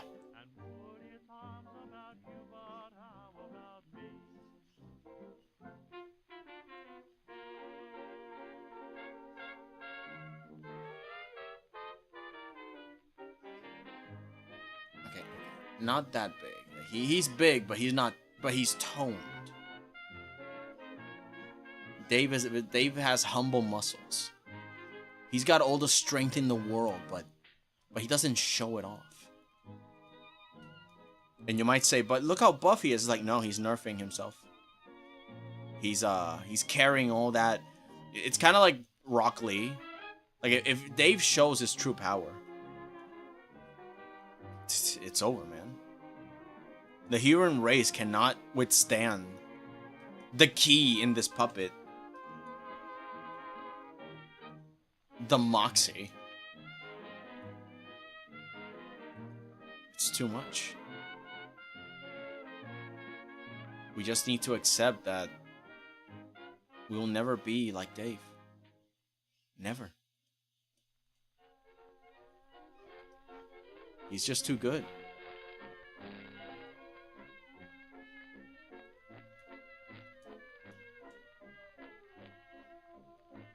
Okay, so thumbs usually have like this little triangle like that. No.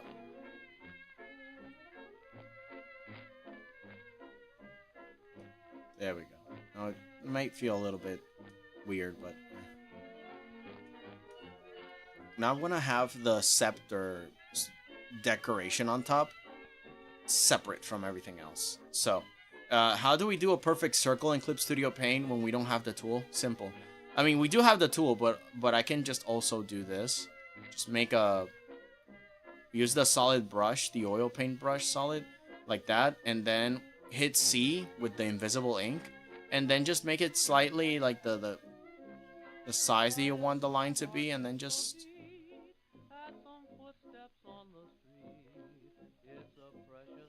Yeah, just do that.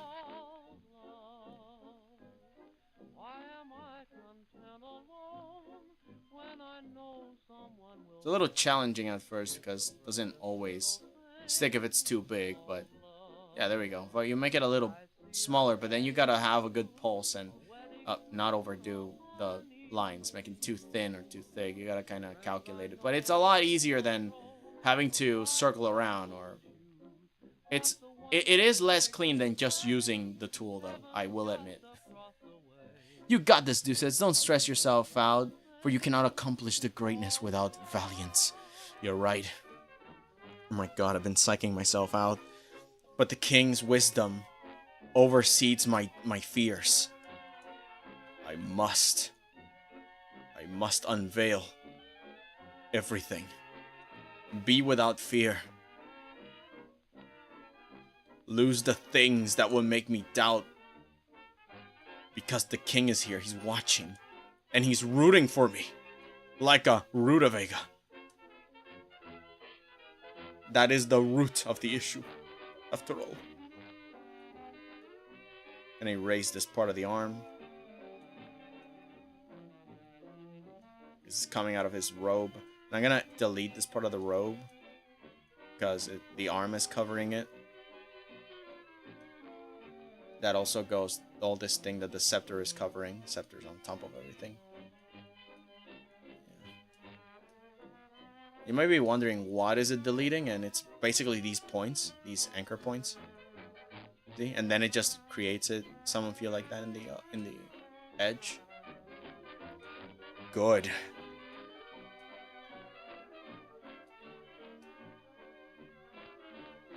Okay, so what I'm going to do here is that I'm going to delete this part.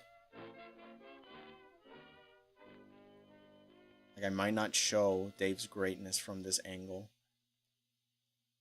because his robes, again, continuously nerve him.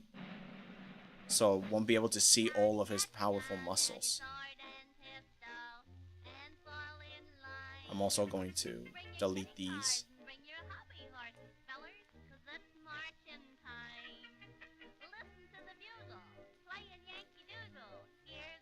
Then I'm gonna grab this, like that.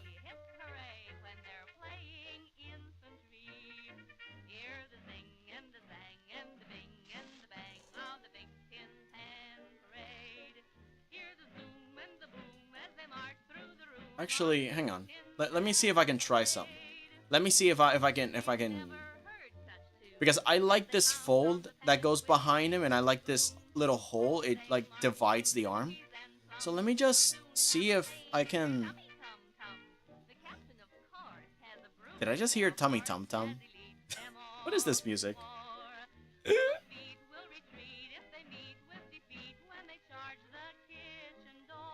How About Me by Irving Berlins. Huh. Alright, let's see if I can connect this.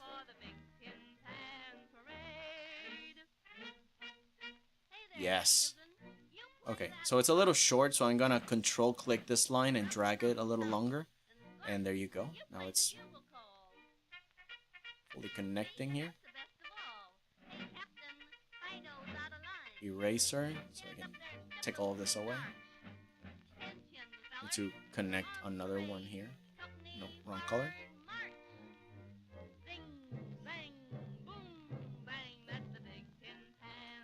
Okay.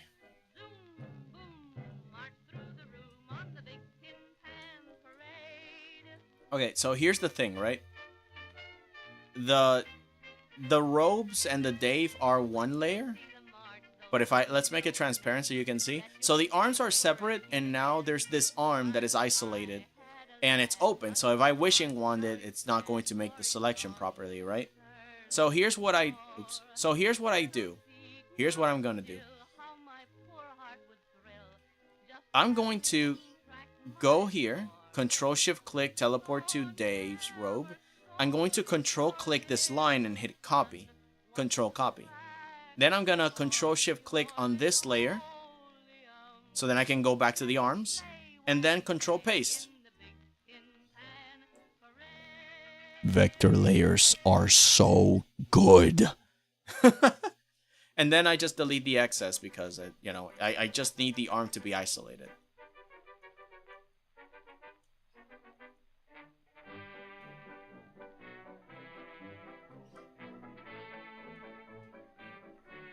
And that way, they're fully closed off, and I can just wishing wand them. Nope, hang on. Okay, first off, I need to not forget. Oh wait, yeah, the arms are separate. I made the arms separate. Where's the other one? No, that's the bulb. Where's the hand? Okay, so there's the hand. No, that's the bulb. That's the hand with the scepter. And there's the other hand. So if I bring them together... Okay, wait. I want the scepter bulb to be last off. So arm 1, arm 2. Control E to merge the layers, and now they are together. Good. Wishing wand.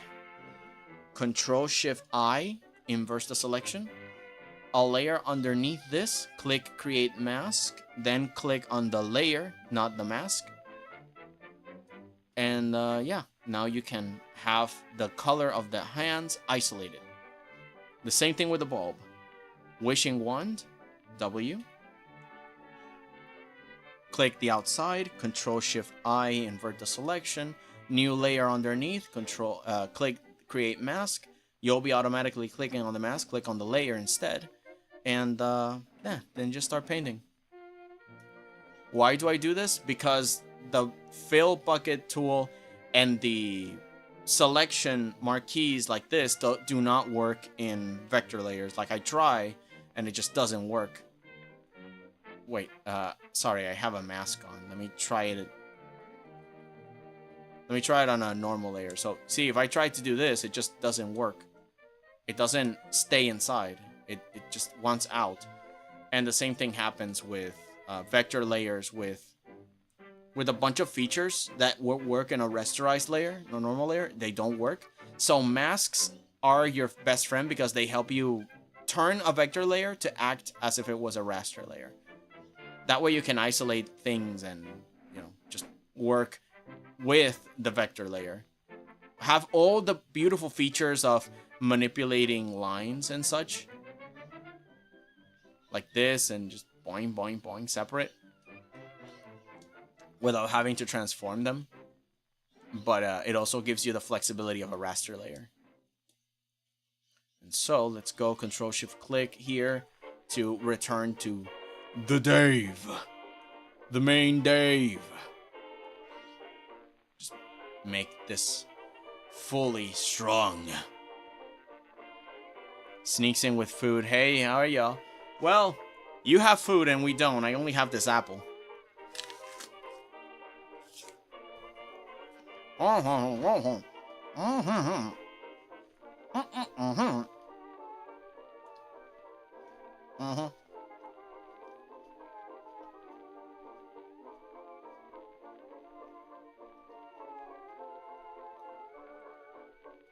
So now I'm gonna go at the top. I wish it's food, but Dave's looking good. Oh, Lum. Look, you can waste food, that's fine. I just want you to be okay and safe. Like, just please tell me you're okay. Did you look for help? Are you good? How's your stomach? Oh god. I'm nervous, I'm sad. Just on a lunch break. Good.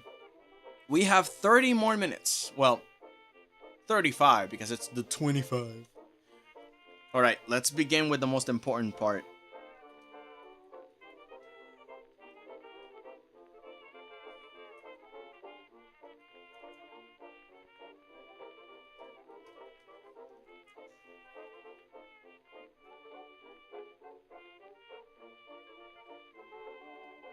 Okay.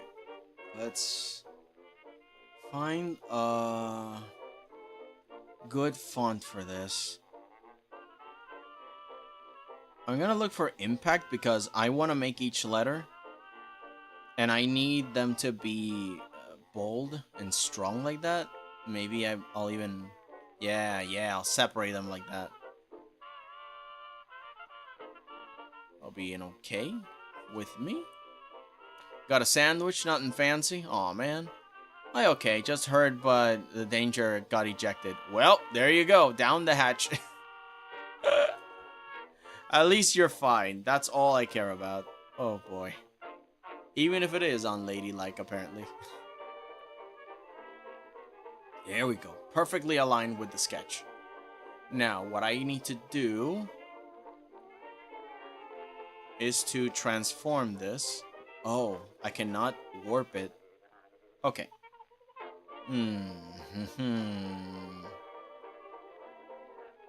I'm going to take a risk.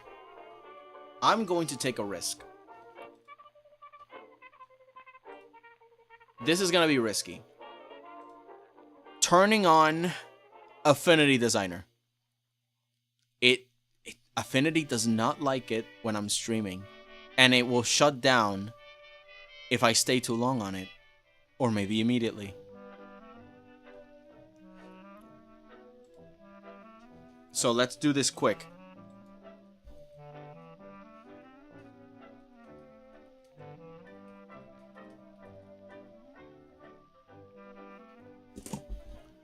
Okay, the middle. Zoom out. Make it big. Oh, you guys can't see it? Correct. Give it a day.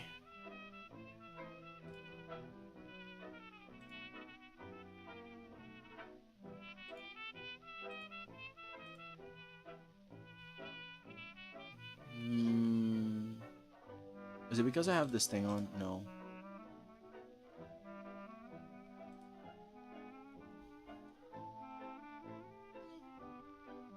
Oh god. Do I not have Affinity Designer in here? I don't think so, because I thought, oh, it just doesn't work, so why have it? Okay, so let's make a new window capture.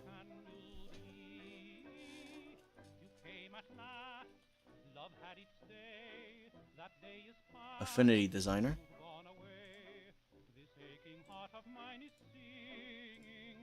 There it is. Okay, so you can see what I'm doing. And I'm gonna put it below my Viado tube. Put it on top of Clip Studio. There we go. Alright, I gotta do this quick, or else it'll just shut down and not let me do it what I want to do. Okay, so like that. Impact. F, G, H, I. Good.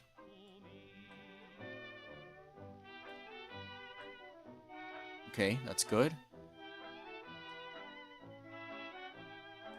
And now we convert this. Right click. No, not rasterize. My god. Where's the option? I'm gonna grab. Convert into curves. I hit a shape and I convert into curves. Good. Now all of it is curves. So now I grab all the letters.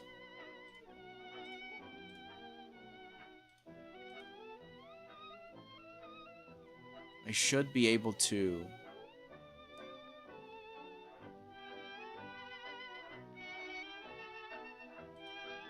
Oh.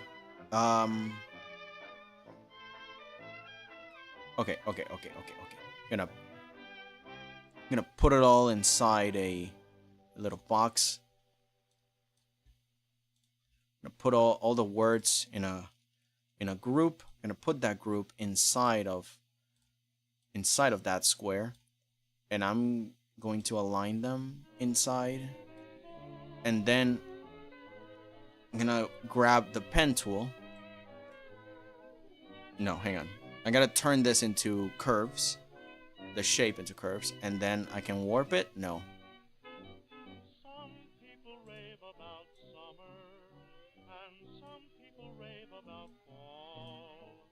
Some people rave about Curses. Okay.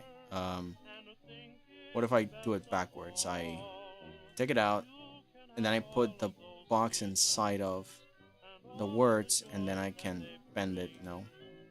but I'll give you plenty of reasons why I prefer the spring.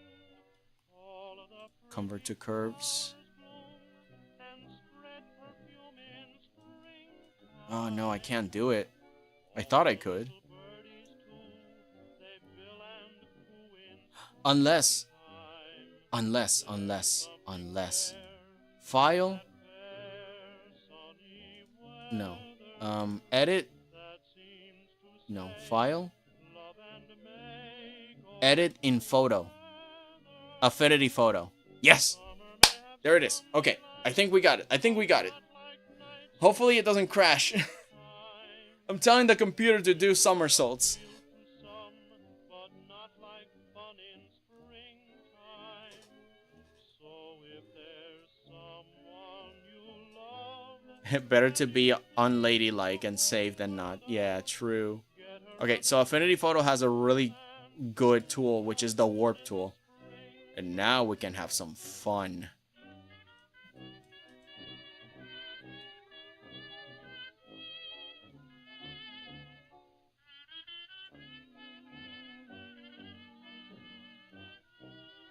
That's not what I want.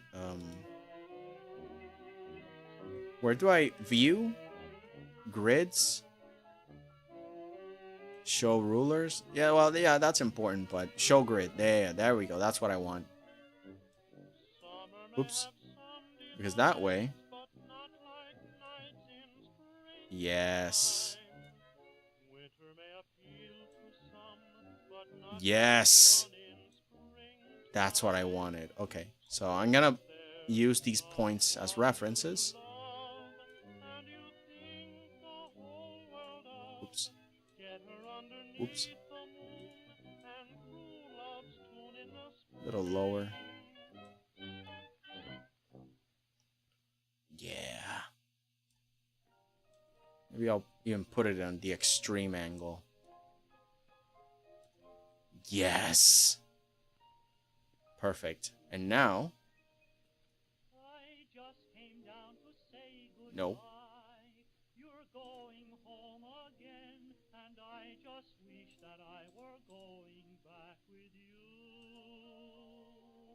And when you say a glad hello to all the folks Oh, I need to apply it. My bad. is just one That explains a lot. Okay. So I applied it. And now I copy and paste this. I want to copy and paste it so the one below I can... Where's the move button? Just drag it down a little bit to the bottom. And together I can move it down like that. I'll make the bottom one a little transparent like that. And that can give me a guide on where should I go with that. Yeah, it'll help my angle. Okay. So I'm gonna print screen to get this reference. And now we can just, yeah, don't save it. I'm not gonna save it. I'm just gonna click out, hit no, turn off Affinity Designer. I got it. So it turns out I was using the wrong software. Great.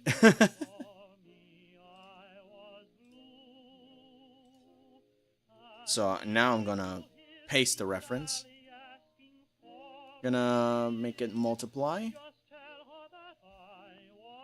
Set it up in the middle.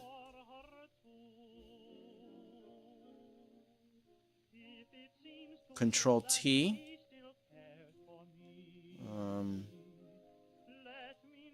alternate to make it stick to the middle, shift to keep its size, then I more or less put it central. But if you see that someone else means more to Sally, don't tell I'll need to play with these, right? that you Because the U in how dare you.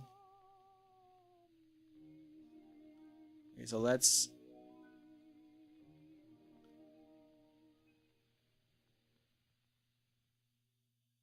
But that looks good though, right?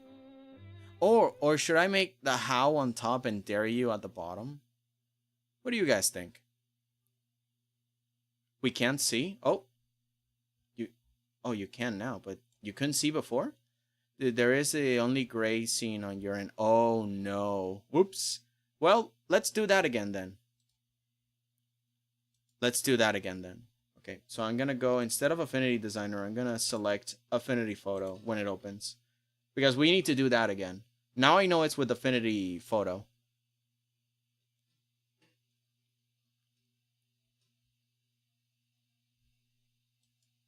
Okay, create.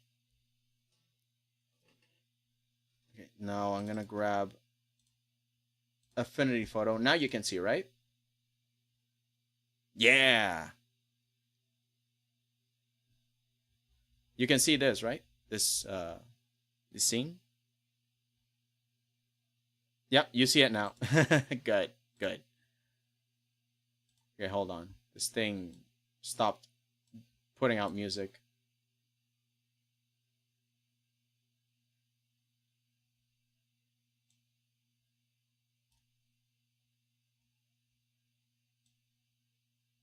Yeah, there's no sound coming out of it. Maybe they got blocked off. Yeah, they got blocked off. Okay. No wonder it didn't work. Do I have a fast forward button? I do not. Because otherwise it would have worked. Okay, so let's do that again. Sorry. You guys couldn't see that. Okay, so this is one of the reasons that I came to this software instead. Okay, let's make it big. How?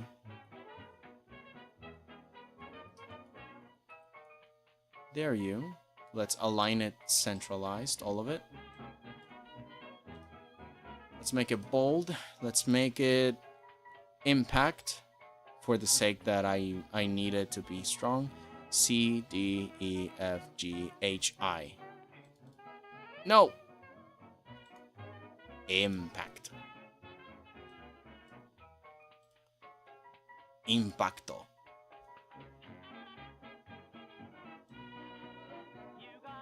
Big enough, not too big. Put it up in more or less in the middle.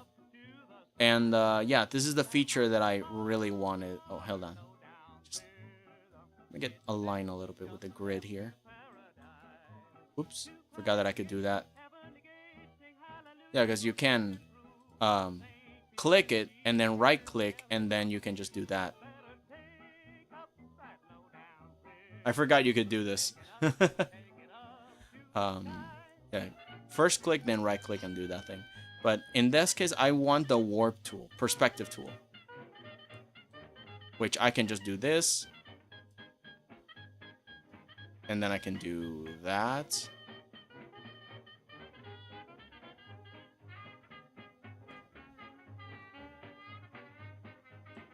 I can exaggerate it, bring it all the way here, bring it all the way there, do it like a Star Wars thing. I think it's too much, so let's make it one cube on the side extra. The center should be here, I think. 1, 2, 3, 4, 5, 6, 7, 8, 9, 10, 11, 12, 13, 14, 15, 16, 17, 18, 19.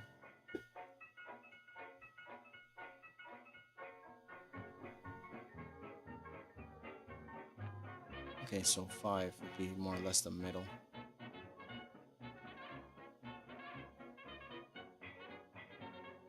More or less this would be the middle, I think. like 1, 2, 3, 4, and then 1, 2, 3, 4. So Singing a vagabond song from Putting on the Ritz. Lopez speaking. okay, there you go. There we go. So I think this is good. The options here, I have an options perspective box, and I'm gonna apply that. Copy paste. I'm gonna bring this one a little bit higher. The one at the bottom, I'm gonna make a little more transparent. And now I'm going to use all of this.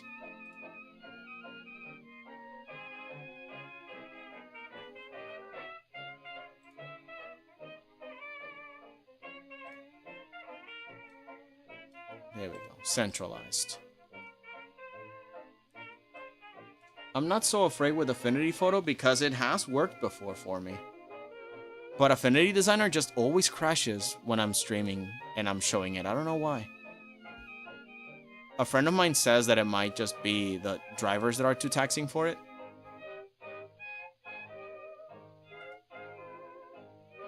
I just worried if you put the how on top part of the artwork, it might come off as too cluttered. Yeah, unless I put it in the background.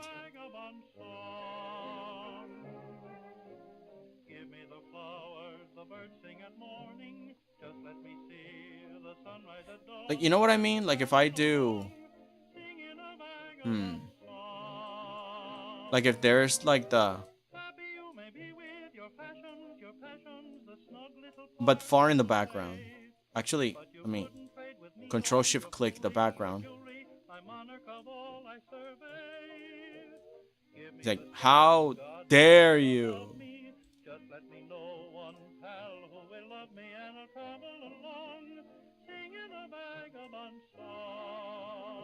Shift drag like that. Okay, let's make it multiply. And let's K shift drag it down. There you could be like that. And let's like make a mask. Click the mask, grab the eraser or hit C and start erasing this part. Just as an example. The top part still exists. It's just covered by the mask, so don't worry. I'm not ruining this.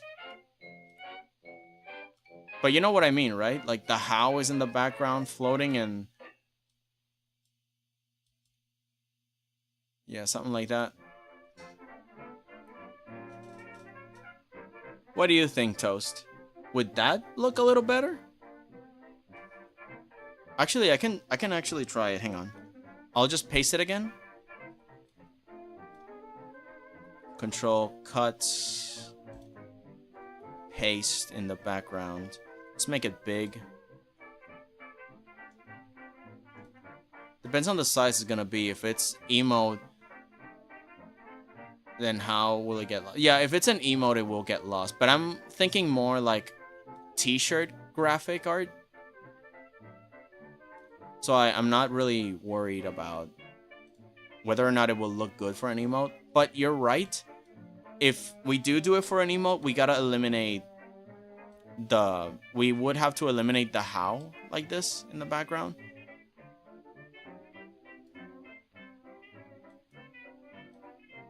From her head to feet, she gives her eyes a treat. She's a great, great girl. Got a heart so big, it seems to dance a jig. She's a great, great girl. I'd give up sleeping, even give up my meal, to be beside her and hear the tap, tap of her heels. Took a long, long walk, had a long, long talk, then a great big kiss. Things are going strong, the bells will ding, ding, dong, about a month from this. And then the dare you part can be a little lower. All congratulating me, you're making no mistake, you got a lucky break, she's a great, great girl. Then we can warp this top side.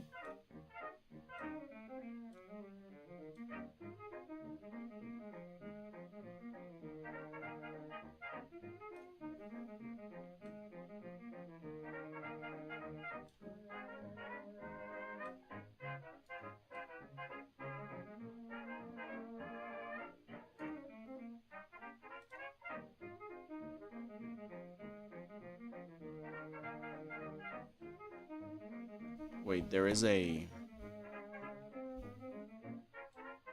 tangent there that I don't want them to touch. Just the arm. There you go. Now it's more isolated.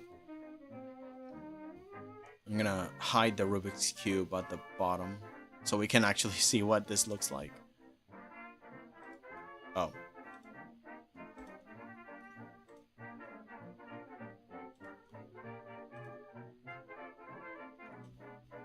What is this? Control Shift click to see what this is. Okay. So what is this? Oh, it's the Rubik's Cube? Weird. Why is there a line over there? Delete. And anything that's around that Rubik's Cube, we can just delete. Right, the words. Where are they? At the top must be. I just click here. Yeah. Control Shift click, teleport.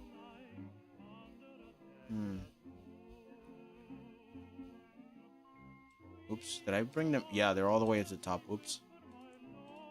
How dare you?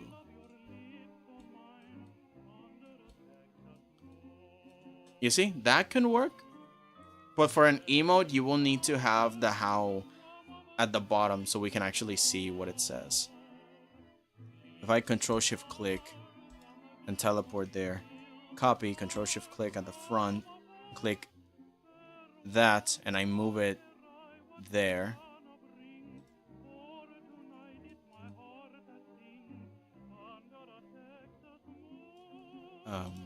Multiply.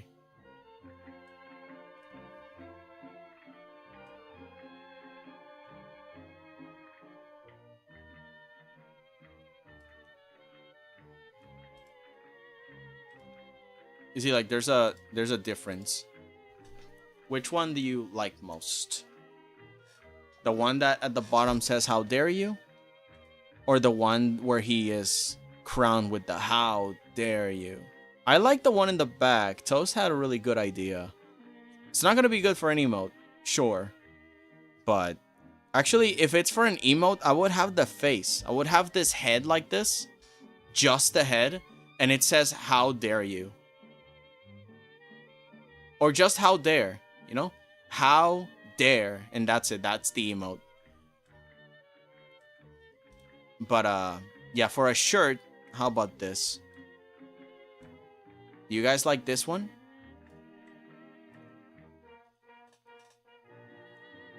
Depends on the size. It's gonna be an emote.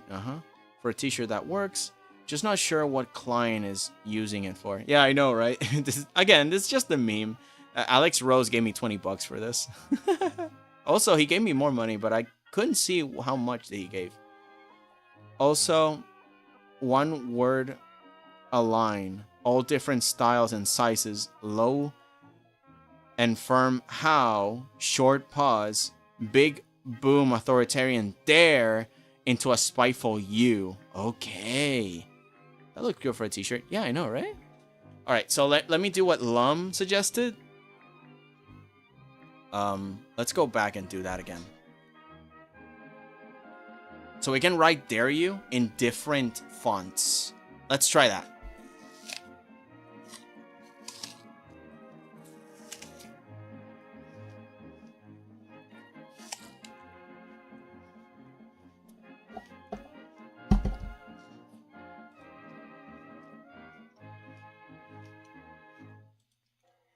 All right, here we go.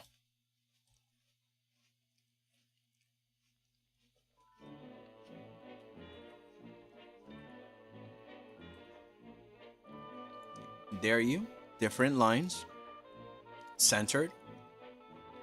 Let's give dare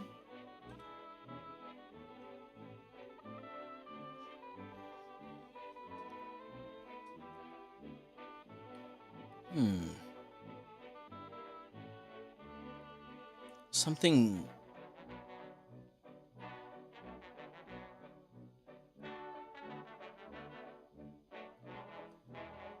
Man, if only Dave were here. Oh, wait, you guys can't see it. Ah, I thought you could.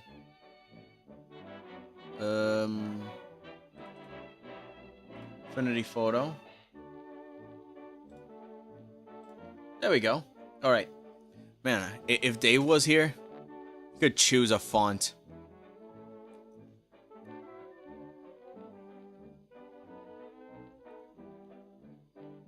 If you guys have a preferred font for this and you see it, let me know. Oh, well, you guys can't read the Comic Sans, Copper Black Gothic, Cowboys.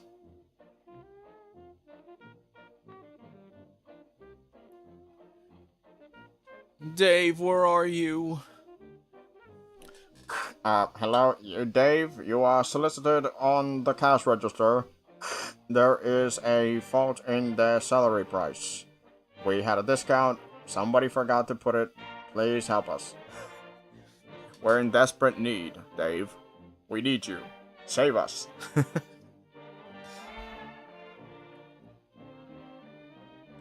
Hold on, I think the U should be like very cursive. So let me go find.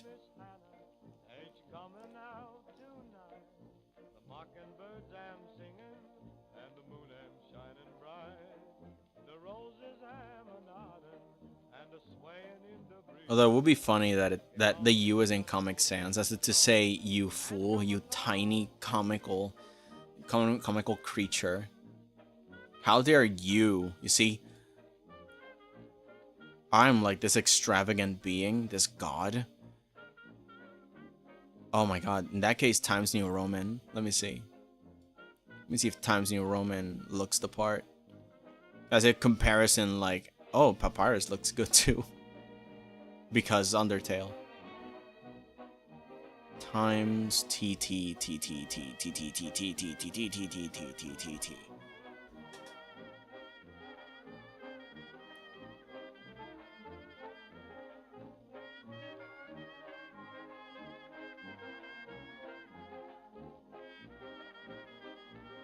Freaking stencil, dude.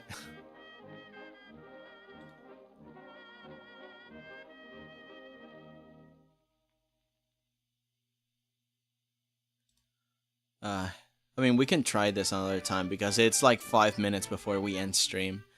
But yeah, the idea is that I'm going to draw the words. So if the font is good, then you know it's all good.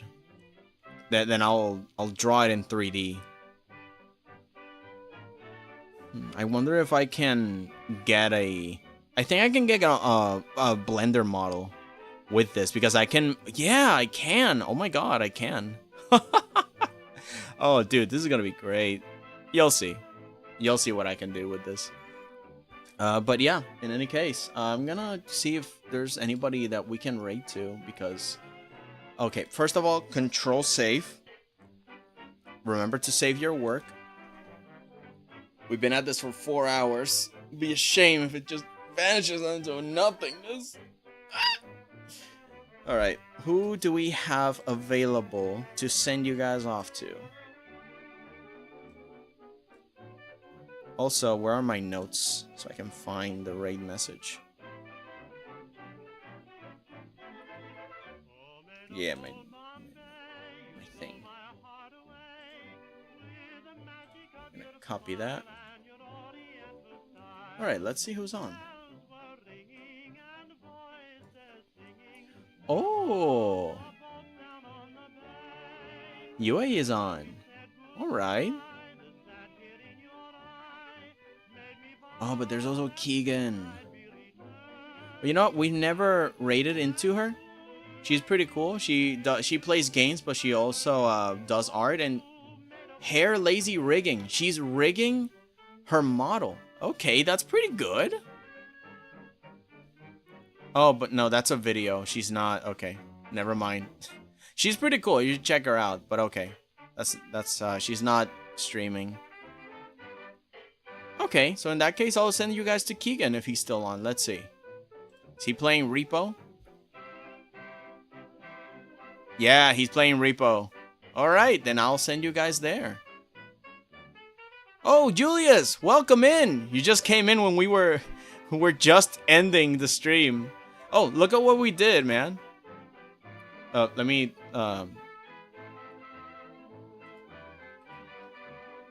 turn off the browser. Oh my god, hang on. Where's the browser? Yeah, let me just... There. we did the arms. We did this Rubik's Cube. Let me just give it a different color so then you can kind of see. There you go. Amazing, eh? We still got to do like the lettering so it looks all 3D and cool and stuff. I'm doing well. Just got here. Woo! Welcome in. But this is the end of stream. I was about to send you guys to Keegan because he's playing Repo. That way you guys can have some fun there and keep chilling. How's everyone doing? Doing great. Yeah, just continuing to create the perfect visage that is Dave. And I'm just enjoying myself. A little hungry and Waffle's torturing us. It looks awesome. Thank you. Thank you. Yeah, just did the arms, the scepter, and the Rubik's Cube, which we used a Blender model for it. Little help, you know. Little visual aid here. It took me like 30 minutes just to make this. More or less like... Yeah. Where's the sphere? I want to see the sphere. Because I used the sphere to kind of symbolize the influence. I put it transparent. So it feels like an explosion. And of course I put up an invisible cube. Sort of like here to kind of symbolize where it should be. Hang on. Where's the... No, that's not it, right? Yeah, there it is. See, so I put an invisible cube to see like where the model should start, and then I started to move the cubes around. And so when I turn it off and then I put on the sphere, I kind of like, okay, this is where the explosion is and where the cubes would fly off, and then I just choose an angle. I took a screenshot and there it is. It's a little covered by the hand. Let me just...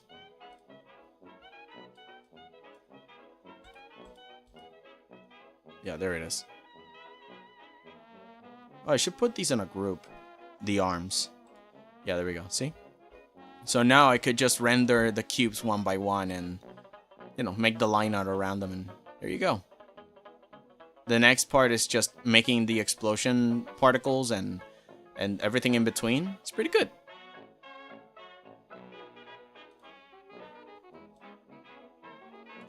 Next time, I'm also gonna figure out the lettering, because these letters, I use them as a reference, but I'm gonna start drawing them, you know, like put some 3D on it and some special effects. These are not the official letters. And I'm gonna work on them later. But yeah, in any case, yeah, thank you so much for watching, guys. I'm gonna send you guys off to Keegan. This is the raid message. Send it only once as a hello. Oh, I didn't copy the link. I'm such a dummy. I'm such a fool. I'm such a silly guy. Copy. And there you go. Just have fun with him. And yeah, enjoy your afternoon. Thank you so much for spending time with me and to work on your own projects. You guys are doing amazing. And keep doing the cool, great artistic stuffs. You can ask Dave later maybe to help you with the placement. Yeah, exactly. I'll check it out. In any case, have a good one, guys. See ya. I'm happy to see you and the things you make. Keep doing the stuff. Goodbye.